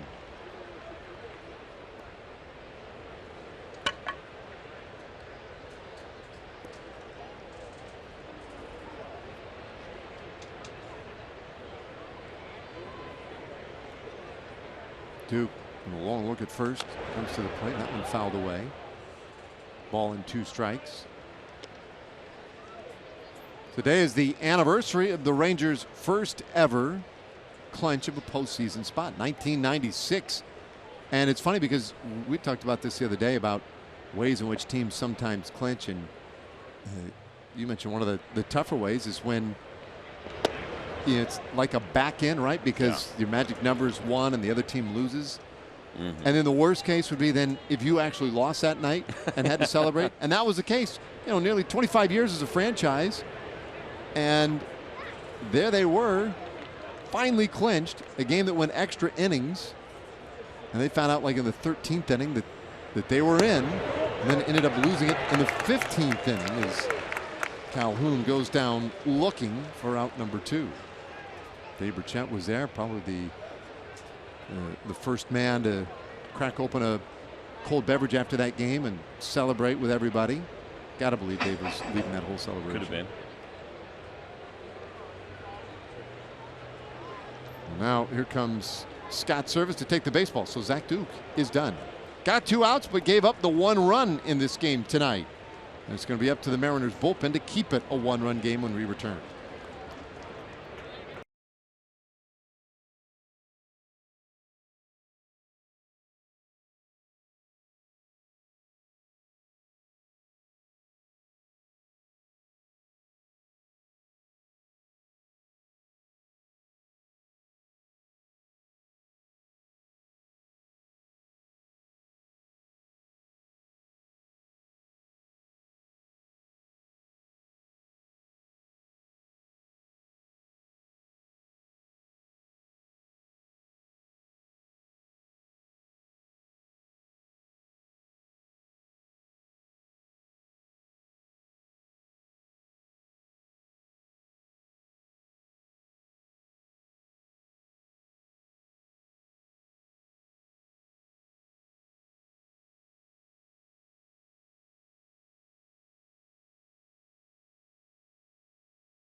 By Southwest Airlines. Low fares, no hidden fees. That's transparency. By Ford. Visit your local Texas Ford dealer during the Ford SUV season.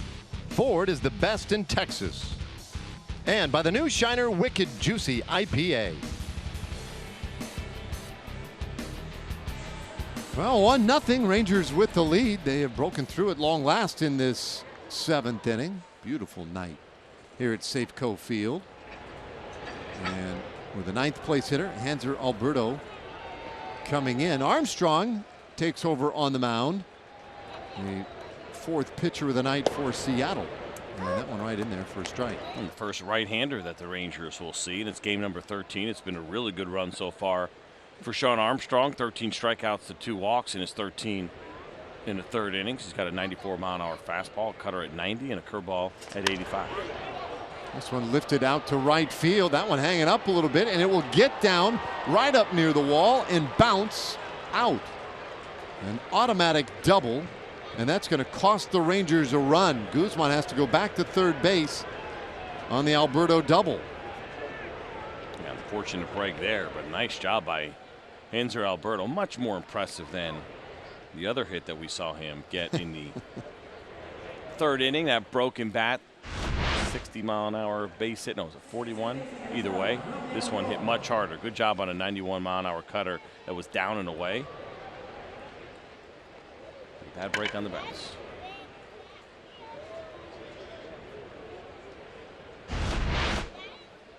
So, with 2nd and 3rd base occupied, they intentionally walk Rougned Odor.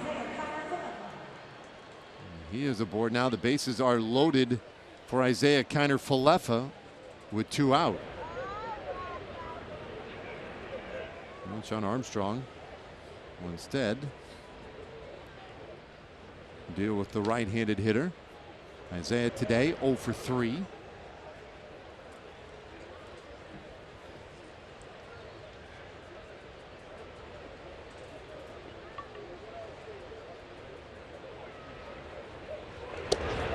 First pitch misses wildly outside.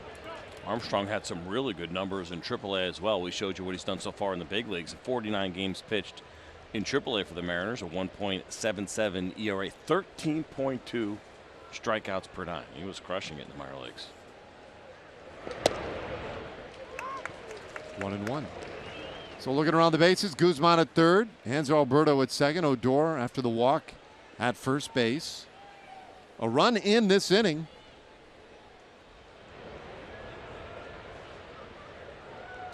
And Armstrong's 1-1. This one fouled on the right side. Ball girl, good hustle out there. And you backhanded in that spot and really just want to keep it in front of you. It's going to be a tough throw anyway. So make sure you knock it down, prevent that run from second scoring, even with 2 outs. Just knowing the situation.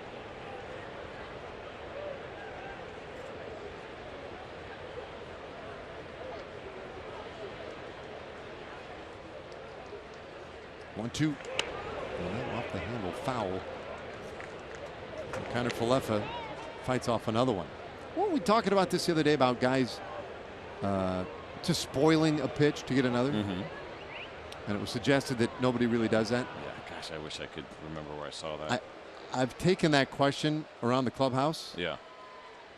And the theory holds up. Whoa, that one way in and got Kiner-Falefa off the helmet. Fortunately, a glancing shot. And so we'll head down to first. That hit by pitch drives in a run. It's 2-0. I think it was another cutter from Armstrong. This one just got away from him. You know, we saw those pitches throughout this at-bat that had been up and in to Kiner-Falefa. Looked like they were trying to go there again. That might have been a straight fastball, actually. And they know he's got the short swing, and so they didn't want to give him anything away where he can get his arms extended. So they were pounding him in. It looked like that went helmet and maybe bat afterwards. There you go. Got the RBI. It's got to be a little difficult. Take a few minutes for the adrenaline to maybe amp down just a touch after that. Well, he hopped right up, though, and headed out there. Fortunately, not hurt in that transaction, and he picks up What is his 34th RBI of the year? Now the bases are loaded for Nomar Mazara. And that run, of course, is charged to Zach Duke. Close the book on him. 2/3 of an inning. 2 earned runs.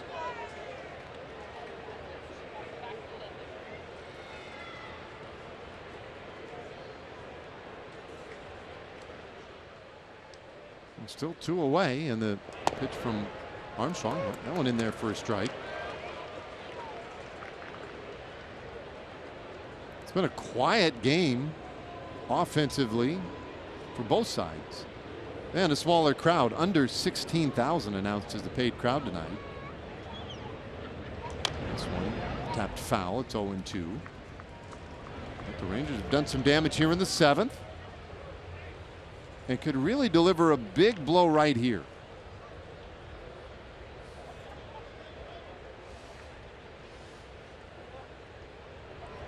Here again, you see Alberto Odor, Kiner Falefa, 3rd to 1st.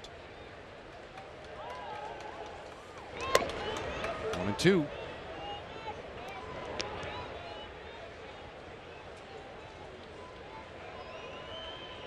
Nomar had the big year last year with the 100 RBIs. This year, not as many in that regard. I mean, 76 coming into play tonight. Still, though, the power has been there. 20 home runs again. And he'll take wide. It's 2-2. Good opportunity here for Nomar. I think 2-2 count for Armstrong. Even though the walk rate has been good so far at the big league level, he did struggle a little bit in AAA. 4.2 walks per 9. That's well below league average. And he certainly does not want to go to a full count, so there could be an opportunity here for Nomar Mazara to get something in the zone to drive. Just gets a piece. So as I was mentioning, yeah, I didn't talk to every single Ranger about this, but talked to a handful of them, including the one guy who I figured would side with me on this one, who was Chu. I figured surely there have been some pitches that he has just intentionally shot foul just so we get another one. I said, no, not really. It's like, really, you're reacting. You're trying to do your best with any one of them. And there's a swing and a miss, strike 3. Mazara strikes out. The inning is done.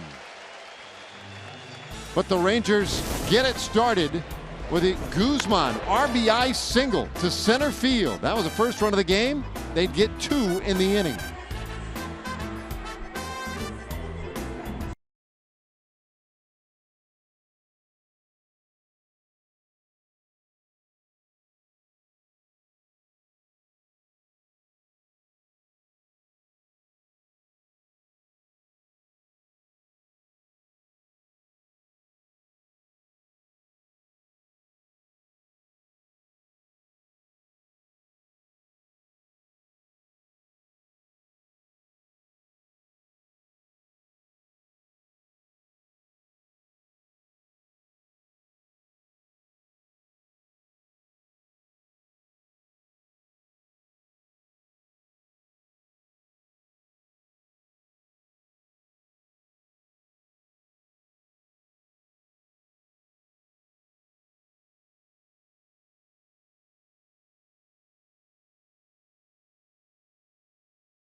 Seventh inning, and Texas high school football, as many of you know, very much in full swing. Football Friday, powered by Dave Campbell's Texas Football, brings you the most comprehensive coverage of Texas high school football. Join us at 8 o'clock on Fox Sports Southwest Plus, or live stream on Fox Sports Go every Friday night.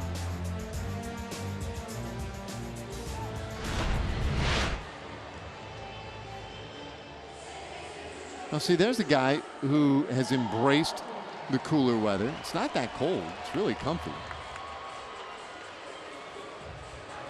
And, of course, you have the jersey. You want to show it off. Of course.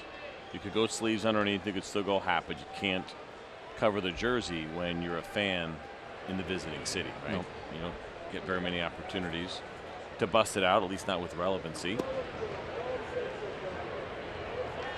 Cano, Cruz, and Seager in the 7th inning, and Matt Moore takes over in the 7th inning for Gerardo.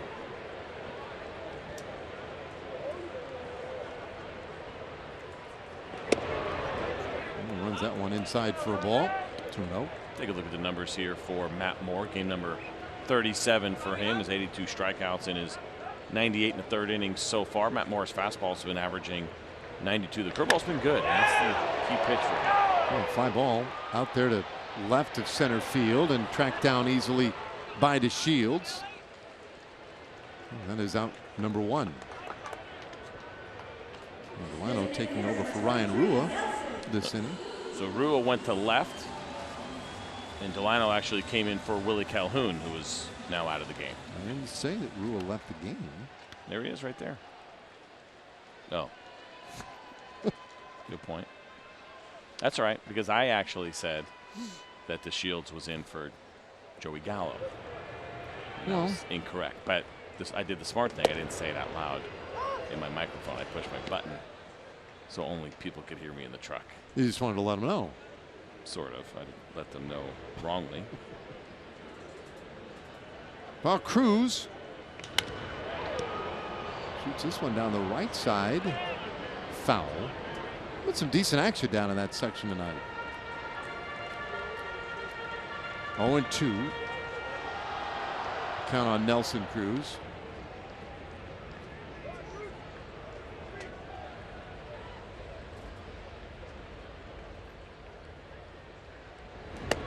More up and away with that one. Wouldn't get him to chase. Cruz has popped up and struck out.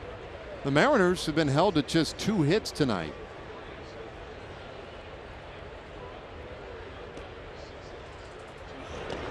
There's a swing and a miss. Cruz strikes out and doesn't bother trying to run down to first base. 2 away. Time for a Chevy game break. Let's check in again. Late nights with Dana Larson.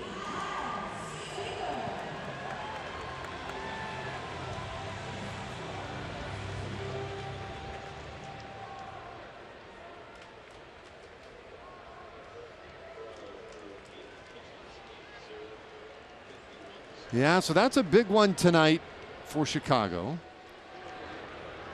A little more comfortable, no doubt, after that one. Check swing, and that one fouled away by Seager.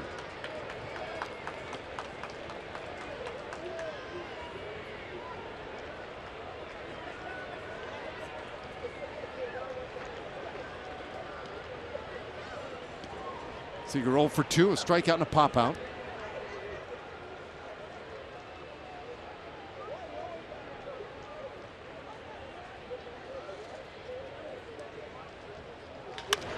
Here's a roller near second base. Handled by Alberto, and it's another 1-2-3 inning. Well, the Rangers have really taken care of business so far tonight, leading 2-0. And when we come back, Jurickson Profar to start the 8th.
Seattle, and it's the young guys getting it done. Ronald Guzman with this base hit, scoring Ryan Rua, who had a double earlier in the inning. And then with the bases loaded, Isaiah Kiner-Falefa took a fastball off the helmet. You see Ronald Guzman scoring easily on that hit by pitch, and fortunately for Isaiah, he was smiling afterwards, and so he was okay. And those are the 2 runs that have been scored in this game. It is 2-0 with the Rangers leading, and now Nick Vincent, the right-hander, will come out of the Seattle Mariners bullpen. Game number 61 for the right-hander. Nice ratio there of 54 strikeouts and 54 in the 3rd innings for Nick Vincent. Don't throw particularly hard. Fastballs average 90 miles an hour. He's got a cutter at 88. You'll see a curveball and a changeup as well. Well, great start to this series tonight. Rangers in front 2-0. Heart of the order, Profar, Gallo, and Rua do this inning.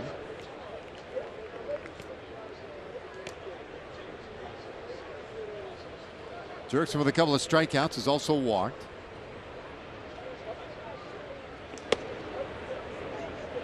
Two 2-0. Now the Mariners came into this series with 86 victories. 86 and 72, and no chance of advancing to the postseason. And so their long stretch of not playing in the month of October extended another year. They have the longest postseason drought in sport. At least in sport, in all sport? In sport. Really? In the NFL, NHL, NBA, or Major League Baseball. I think there was a real strong feeling this was going to be the year where they put an end to that. There's ball 4. Profar walks for the 2nd time tonight. Was it 2001? Was that the last time they were in the postseason? Yeah. All they did that year was won 116 games.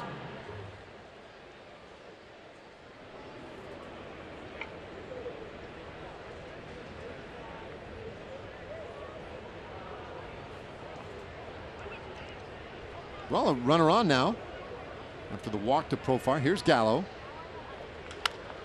And we talk about the shifts a lot with Joey and how teams choose to play him. And Seattle certainly willing to employ a dramatic shift against him. And you see right there why. He's yanked that one down the line foul. But look where Seager is placed. The 3rd baseman. It could be an opportunity. Remember, on ground balls, it's important for somebody to cover 3rd. A lot of confusion sometimes in these situations where there could be an opportunity for Profar to take 3rd. 0-2.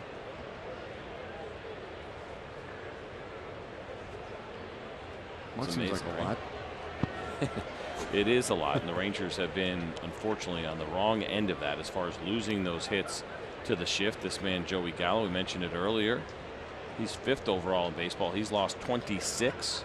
Nomar Mazara is tied with him. He's also lost 26 hits. But in the American League, nobody has lost more than Kyle Seager, the 3rd baseman here for the Seattle Mariners. Well, this one high in the air to the left side. And Negron takes care of that easily for out number 1. All right, let's pause for a moment to check it again with the folks over at Kia. At Kia, get America's best value backed by a 10-year, 100,000-mile warranty.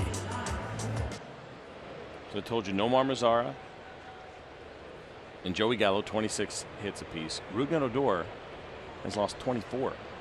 So just between those 3 guys, they have lost, what, 76 hits? 76 hits between the 3 of them. Now, Rugi has gained 10 hits against the shift, as Nomar. And Joey has gained 8.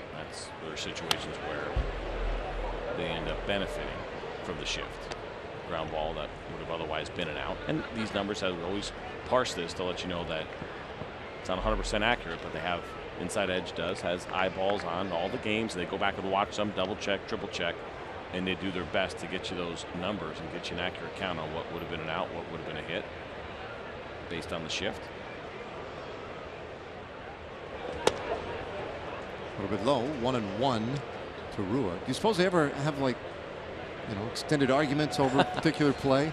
There's certainly arguments to be had, I think, without a doubt, because there are some. It depends on. You have to look at it. It's okay. Is it if the average shortstop was playing in the standard position, he would have got that? Another towering fly ball, and this one will be handled by Haniger. Or what if you're playing the Angels and you say, okay, well, no. If Anderson Simmons, it was against the Angels, that probably would have been out. It's going to be a tough call. All right. But if you're playing, I don't know, whoever has the the shortstop with the least amount of range in the game right now, and if it was that guy, Marcus Semien. if you sit there and if you do it that way, I don't know if that's how they do it. Yeah, I mean it's got some shortcomings. Yeah, it's definitely not perfect, and they know that. But I think it does give us a pretty good idea of what's going on with these shifts and who's getting hurt the most. If you have the same people doing it for the entire league, at least there's going to be some consistency to it. There's a Ranger fan coming through big. Boy, I mean, that's not a beer that he was, potentially going to drop. That's a real expensive camera that he was putting on the line there. First, I thought he was getting a high five from a random Mariners fan, but no. It's a seat partner. Came together. Looks like she might be taking some heat from some of the locals, too. 0-2 the count on Guzman. Oh, look at that. She didn't even take the foul ball. What does she want with a Ranger foul ball? She said no thanks. That runner goes, and this one down the first baseline just fouled. Profile that time was going to try and swipe one. Had a big jump, too.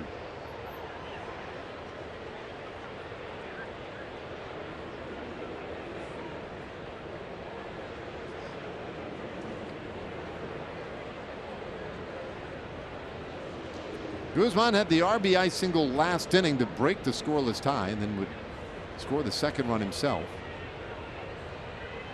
And he swings and misses here. This strikeout ends the inning. All right, bottom of the eighth on the way. Rangers lead 2-0.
Nothing as we go to the bottom of the eighth inning, and we'll see the 6, 7, and 8 hitters for the Mariners. And before we get things started, Don Wakamatsu out to the mound, and Matt Moore won't throw a pitch in the eighth.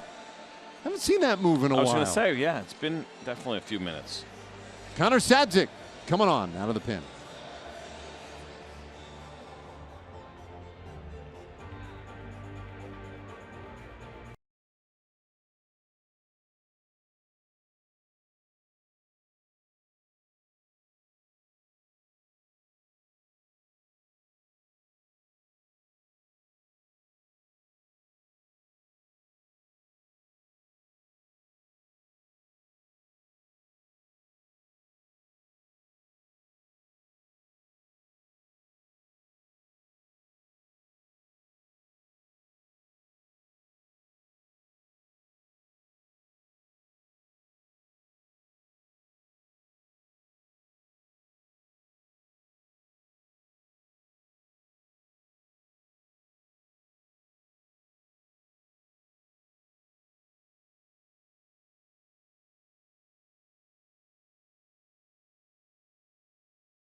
Scene here, downtown Seattle. Inside here, though, odd. We came back this inning. Matt Moore was warming up, and before he threw a pitch, Don Wakamatsu out to take him out of the game, and Connor Sadzik came on. And I feel like,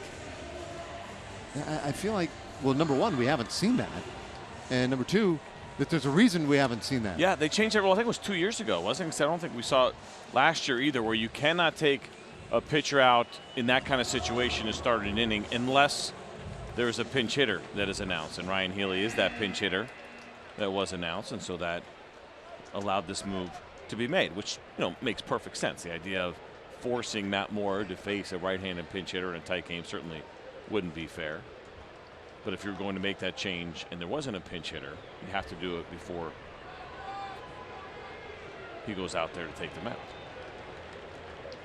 Well, Ryan Healy, the pinch hitter for Vogelback, and the first pitch from Sadzik, that one in there at 99 miles per hour. That's been a good start so far. Outside of the walks, everything else has been really good for Connor Sadzik. Game number 12, he's got himself 5 strikeouts in 8 1/3, and you saw the fastball there can get up to 99, 100 miles per hour. It's a good one. Breaking pitches also really good for Connor so far this season. So like that slider and the curveball. I think he's starting to get more and more comfortable. You can kind of see it a little bit in his body language. And even, I would say this, even as we've seen that maturity over the short time he's been here, and that comfort level starting to grow, I would think next year you'll see an even larger jump. In some ways, I guess I look at it the same way that we've seen that with Jose Leclerc. Leclerc has been, I think he was confident last year. I think he's extraordinarily confident this year. There's a big strikeout for Sadzik. How about this? They're trying to go up and in, and they do. Look at that thing run in to the hands of Ryan Healy. My goodness. High velocity, it's late moving. Now, we have seen once in a while with Connor where that he'll miss a little bit to that arm side. Well, it'll get away from him just a little bit. Really important that he stays through all his pitches, like that one right there, and it gets a good carry through the glove at 99 miles an hour. I think every once in a while you get the impression maybe he's overthrown just a little bit, not too much, but when he does, that's when the ball starts to sail arm side and in a little bit further than he would like to right-handed hitters. Strike pitch to Zunino. Just missed the corner. 1-1.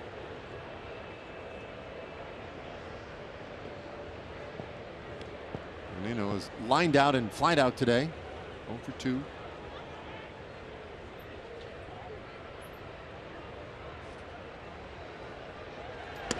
That's a good example of it right there.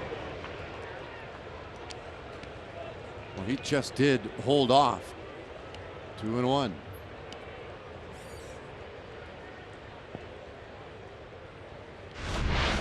Let's see. That's, ooh, I'll tell you what. As That looked close like as you get. Yeah.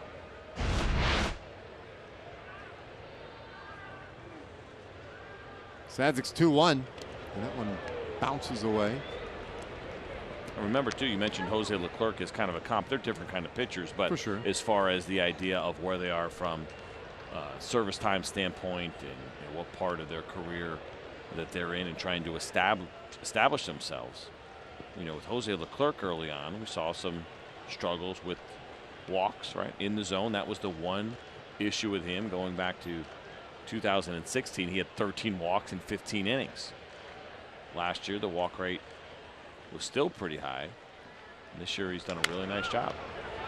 Bouncer third, just foul. Profar was ready to make the play. So I think that same story for Jose Leclerc in 2016, 2017. The only thing that was getting in his way was the command in the walks. And I think for Connor, as he gets a few more big league innings under his belt, I think that's his story right now, but certainly something that he'll be able to work through.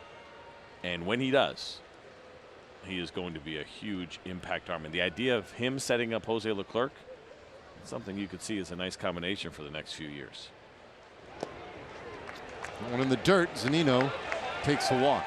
And think about this, you have 6 more years of control on Connor Sadzik after this one, right? Obviously just a partial year of service time. Jose Leclerc will have 4 more years of control after this. Sure, you could see those guys being that 8th and 9th inning combination, although we've seen Connor also be used as the opener. But I really like him in this role, especially once he gets that command under control.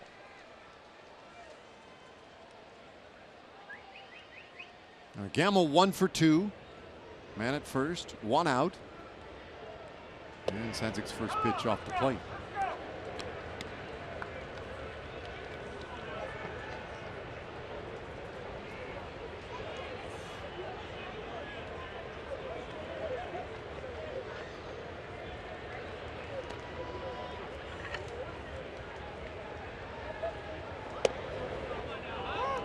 .97 miles per hour there. It's 1-1. Rangers have turned 1 double play tonight. That was in the 6th inning. Only allowed 2 hits and a total of 4 base runners. That walk to Zunino, the first of the night. Haniger had reached on an error earlier. Now the count 1-2 on Ben Gamble.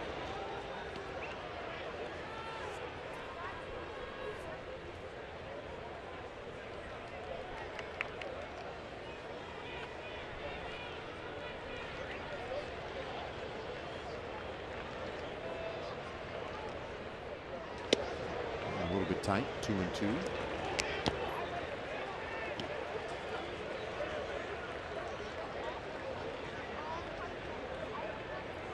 Game time tonight, it was 67 degrees. And it feels like it's starting to cool down a little bit. Saw a lot of the guys prepared for it with a lot of warm clothes tonight. And a swing and a miss. Strike 3. Gamble strikes out for the 2nd out of the inning. Of course, Emily Jones brought a lot of warm clothes, but left them back at the hotel. I did. They're all nicely placed in the hotel. Thank goodness for Brandon Boyd. They're nice and warm. Yes. It's not that cold. It's not that bad. You guys talked a little bit earlier about Connor Sadzik fitting into the clubhouse scene, getting acclimated with Major League life, and he's fitting in so nicely that he's getting razzed by veteran teammates like Giovanni Gallardo, who filled me in on a little secret that Connor apparently has an affinity for expensive wine. Whoa. I guess Giovanni. That's your new bestie. Yes. So I was like, well, next time invite me. But yeah, Giovanni said that they went out and it was a little pricey on the wine selection. It's funny that story would come to you. A little pop-up ends the inning, and another man left for the Mariners. It's 2-0 Rangers to the 9th.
Here in Seattle, right underneath. We go to the 9th inning, 2-0 the score. Hey, play our Football Friday Pick'em contest. Match wits with our Texas high school football experts. Each week, our experts will make their picks. You can try to beat them and win prizes. Download the Football Friday app and play our Pick'em contest all season long. So what's cool about that Space Needle, Yeah. That could have been like a fake, like a miniature one, right? If you light it right, that would have been pretty cool. You never know. You would like that, yeah. Come on, that could be made of tin. Little model. And be like 6 inches tall. You don't know.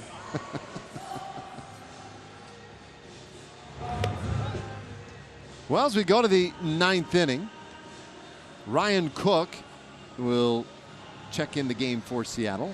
Game number 19 for Ryan. Good strikeouts to innings, 23 of those in his 16 innings worth of work. Better than the 3-to-1 strikeout to walk ratio. Fastball, slider, changeup that you'll see from the right-hander. Fastball's been averaging 94 miles an hour so far this season. And even though it's only 16 innings, when you look at the batting averages, lefties 261, righties have hit 216. This man was waiting on deck when that last inning ended, and comes in the game for Negron, so he'll take over out there and lead off when we come back. And Delano DeShields will take a strike here from Cook. No, pardon me, this man made the last out a moment ago. Pitch high, 1-1 to Delano. I don't know your first name, but I'm sure you got one. So Shields, his first at bat of the night. Takes on the inside corner, 1-2. So I was left still kind of wondering a little bit about that story with Connor Sadzik and Giovanni Gallardo. Was it intentionally that he was ordering expensive wine, or maybe he didn't know and he didn't care? Because I'm pretty confident that Gallardo was paying. Gallardo knew when he saw the bill. You know what I mean? Like, there's a couple different ways that could have went down. Maybe he has great taste in expensive wine, or maybe he was just pointing to the wine list and be like, yeah, if he's paying, we'll take that one. You know what I mean? Yeah, I'm guessing he would, you know. Think he knows what he's talking about? Yeah, that's a good question, right? That's a good question. Emily, do you get any further intel on that? Well, yeah, so I guess Giovanni took him out to dinner on the road one time, and he put Connor in charge of selecting the wine, or Connor insisted, and he selected a pricey bottle. Nice. But I will say this, though, in Connor's defense, he was not shying away from it. He was not shying away from it at all. I think the word Giovanni used was bougie. Ooh. And Connor just kind of wore it. He was like, look, I like good wine, so sue me. Nice. Especially when someone else is paying for it. Well, yeah, definitely. Good for him throwing it out there right away. I like it. We'll take that one. You can put that on the Gardo bill. That's wonderful. Charge it to the underhoods. Count stays 0-2 on Hanser Alberto.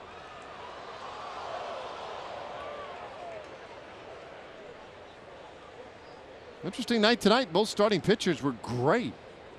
And we have seen a lot of the Mariners bullpen, and that's where the Rangers have broken through. And this one bounced into right field, and a one-out single for Alberto. It's time for Built for Baseball, Dave Raymond, and it is brought to you by T-Mobile. And why not go ahead and let Hanser Alberto have it after this rip to the first base side of the infield. Gets himself that base hit. This one, though, was ripped to right center field. That automatic double that bounced over the wall, and then he's done a nice job defensively filling in for Elvis Andrews at short. And then how about third base hit of the night right here? Good job taking the sinker ball pitcher the other way, finding a hole on the right side. Listen, you get an opportunity to fill in. It doesn't happen too often for Hanser Alberto. You want to play some good defense. You want to get a hit or two. Well, he got 3. The first one was a beauty. Yeah, it was a beauty. Odor takes off the plate. Yeah, medium ain't thin too right. All right, what is? Yeah, I think he ripped the sleeves off the jacket. He couldn't have ripped him. I think. Oh, you know what that is? Actually, I look a little bit closer. That looks more like kind of like a plush. I thought it was like standard jacket, you know, like the team jackets, but I think that might be. What is that material I'm thinking of? You know, for like a pullover, like a North Face. Velour? It's not velour. No. You know what I mean? It's soft. Oh, See yeah, the yeah. No, difference? I know what you're talking about. Oh, shoot. What No, is I can't that think of material? that. That's so lame. Velvet? No, it's. Gosh. What is that, velvet? I mean, if they made the Velvis Fleece? Velvet sleeveless Texas Ranger pullovers. I'm going to go with fleece. All right. Well, could be that too. Although velvet. Well, anyway, 2 out, and here's Isaiah Kiner-Falefa. That's another developing situation we plan to figure out before this series is done. 1-0. And a little bit inside. 2 balls, no strikes. Kiner-Falefa was hit by a pitch, drove in a run. And Jose Leclerc getting ready in the bullpen for the Rangers. We haven't seen a whole lot of him lately.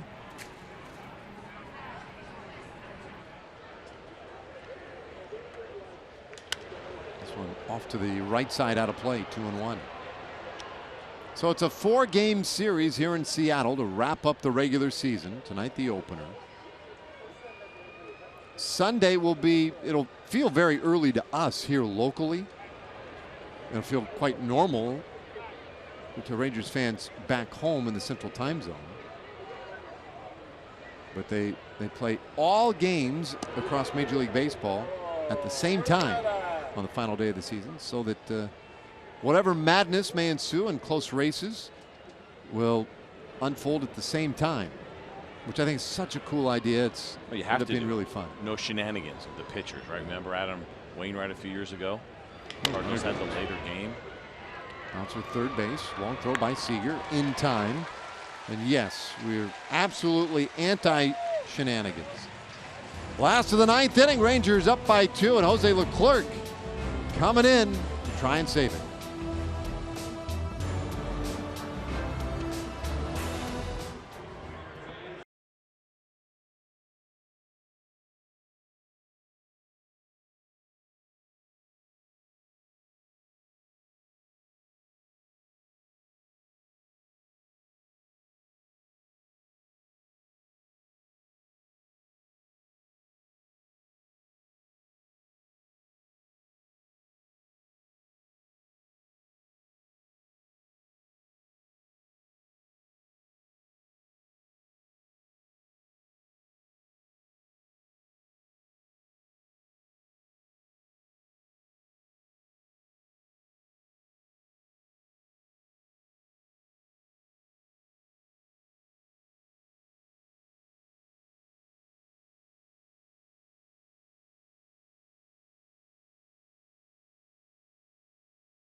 The order coming for the Mariners, a 2-0 game, and Jose Leclerc, who's been so good, coming on for Texas. He certainly has been. It's been a great run this season. Mentioned the improvement in the walks for him, but those 84 strikeouts in 56 2/3, sparkling ERA here, game number 59 for Jose Leclerc. Mitch Haniger stands in, and he takes strike 1. Haniger reached on an error in the 6th inning. He's 0 for 3. Mariners just have not had much going offensively tonight. And Leclerc would like to keep it that way. Bouncer up the middle, and that one is through, a base hit. Well, that is a big base hit for Mitch Haniger and the Mariners, because it assures that the potential tying run gets to the plate now for the rest of this inning. Yeah, we don't see too many base hits against Jose Leclerc, but he comes out with 2 fastballs. The first one at 94, that 95 mile-an-hour fastball was right on the corner. Good job by Haniger to get that leadoff base hit. But it just seems like they have been so few and far between. As difficult as Jose Leclerc has been to hit. Next pitch, this one lifted out to center field. We'll hang up for a moment. The Shields is there. That is out number 1. So part of what has made Jose Leclerc so great this season is the ability to generate those swings and misses. This is the whiff rate. So the percentage of pitches that are swung at and missed. Jose Leclerc leads Major League Baseball with a 41% whiff rate. You see Edwin Diaz in there as well, the closer for the Seattle Mariners, not far behind. But look at the names. Craig Kimbrell, Josh Hader, those are some really good pitchers. Did that say Edwin Betances? Well, I didn't catch that. Someone else's. I heard Edwin on your sleepy stuff.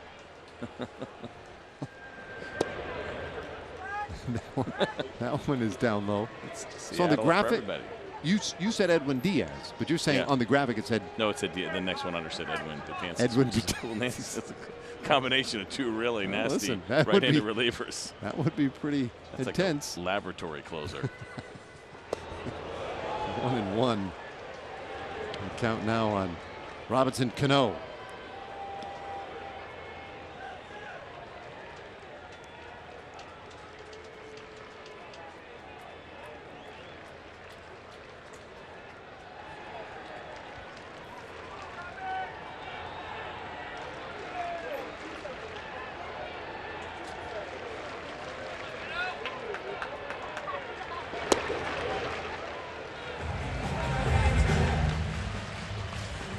Cano 0 for 3.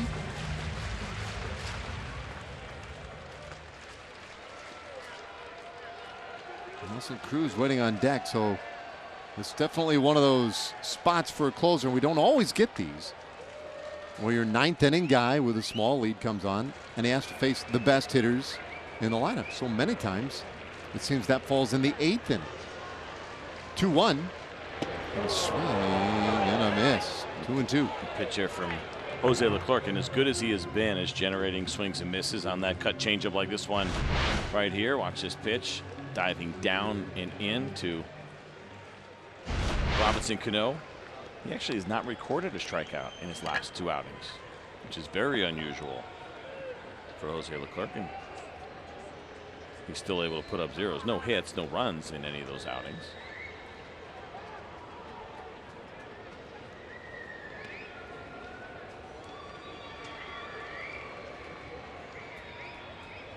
Now he's on the verge here with Cano. Haniger, the base runner at first. 1 out.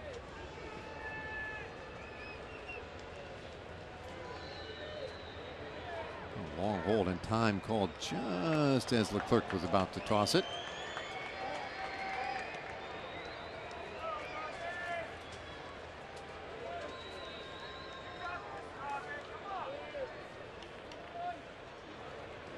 Big lead over at first. 2-2. Oh, this ball hit well. Deep out to right field. Back there, though, is Mazzara, and he had enough room. Boy, off the bat, that one had a horrible feeling. But there are 2 away. I tell you what, I feel like we've seen a couple of pretty well hit fly balls tonight that have not carried nearly as much, and that 96-mile-an-hour fastball got in or trying to go away, and I think Robinson Cano thought he might have got this one as well. We were having this conversation earlier this afternoon downstairs with Tony Beasley, and I feel like this ballpark has always played fair. I will tell you tonight, though, it does feel like it's holding some hard-hit fly balls inside the yard. So Nelson Cruz now, who's 0 for 3. And he swings and misses at strike 1, way out in front of that one. And he has not had much success against Jose Leclerc.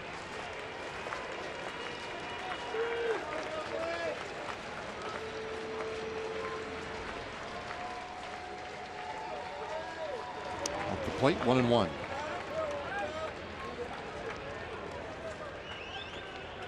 Marco Gonzalez went 5 shutout today for Seattle. Mariners got 6 shutout from Ariel Arado. It's been a bullpen game since then. He's in line for the win, too, if they can pull this off.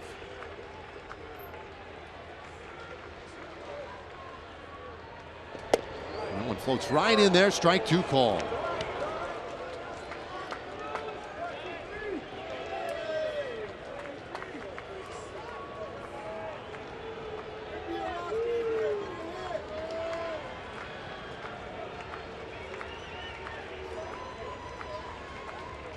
Haniger off first. And the 1-2 from Leclerc. Just a bit low. Ooh. Well, maybe there was a chance that Nelson Cruz offered at that.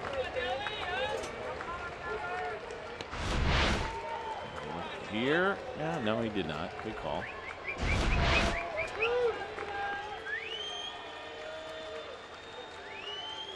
So 2-2.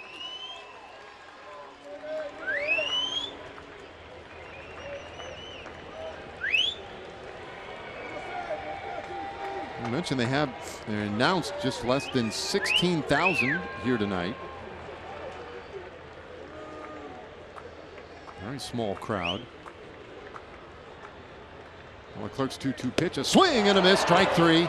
He gets Cruz, and Leclerc saves another one. And it's another scoreless inning for him, 21 straight. Rangers win this one 2-0. A great job by Jose Leclerc, mixing it up a little bit, but then ultimately coming back with that fastball up in the zone. No chance at 98 miles an hour for Nelson Cruz to be able to get to that one. And it's the good use of that cut changeup in the slider earlier in the at-bat that made that fastball even better. He saw all sliders early on, elevate the fastball late. And a nice win here tonight for the Texas Rangers. A shutout of the Seattle Mariners. Dorado was really good. The bullpen was solid. The young guys filling in. Hanser Alberto had a great night with his 3 at-bats, and we'll take you through this a little bit. He did a nice job, first of all, playing some defense, filling in for Elvis Andrus, turns that double play. And then with the bat, we had some fun with this base hit as he got jammed, but it fell in, and that's a good way to kick things off for Alberto. And this one he got a hold of as he drove it out to right center field for that automatic double. Ronald Guzman went to third on that one, and then this base hit to right field. And so for Hanser Alberto, you get the start, you get the opportunity, you try to take advantage of it the best you can. He certainly did in this win against the Mariners. Yeah, like I say, you don't get all that many starts, and when you get one, you want to do what you can to make sure that you get on the post-game show. And so that's what he's going to do. He's standing by right now with Emily Jones. Yeah, Hanser Alberto, 3 hits for you tonight, ties a career high. You don't get a whole lot of opportunities. How important is it for you to make the most of them when you do? I mean, it feels pretty good. You know, I've been working hard.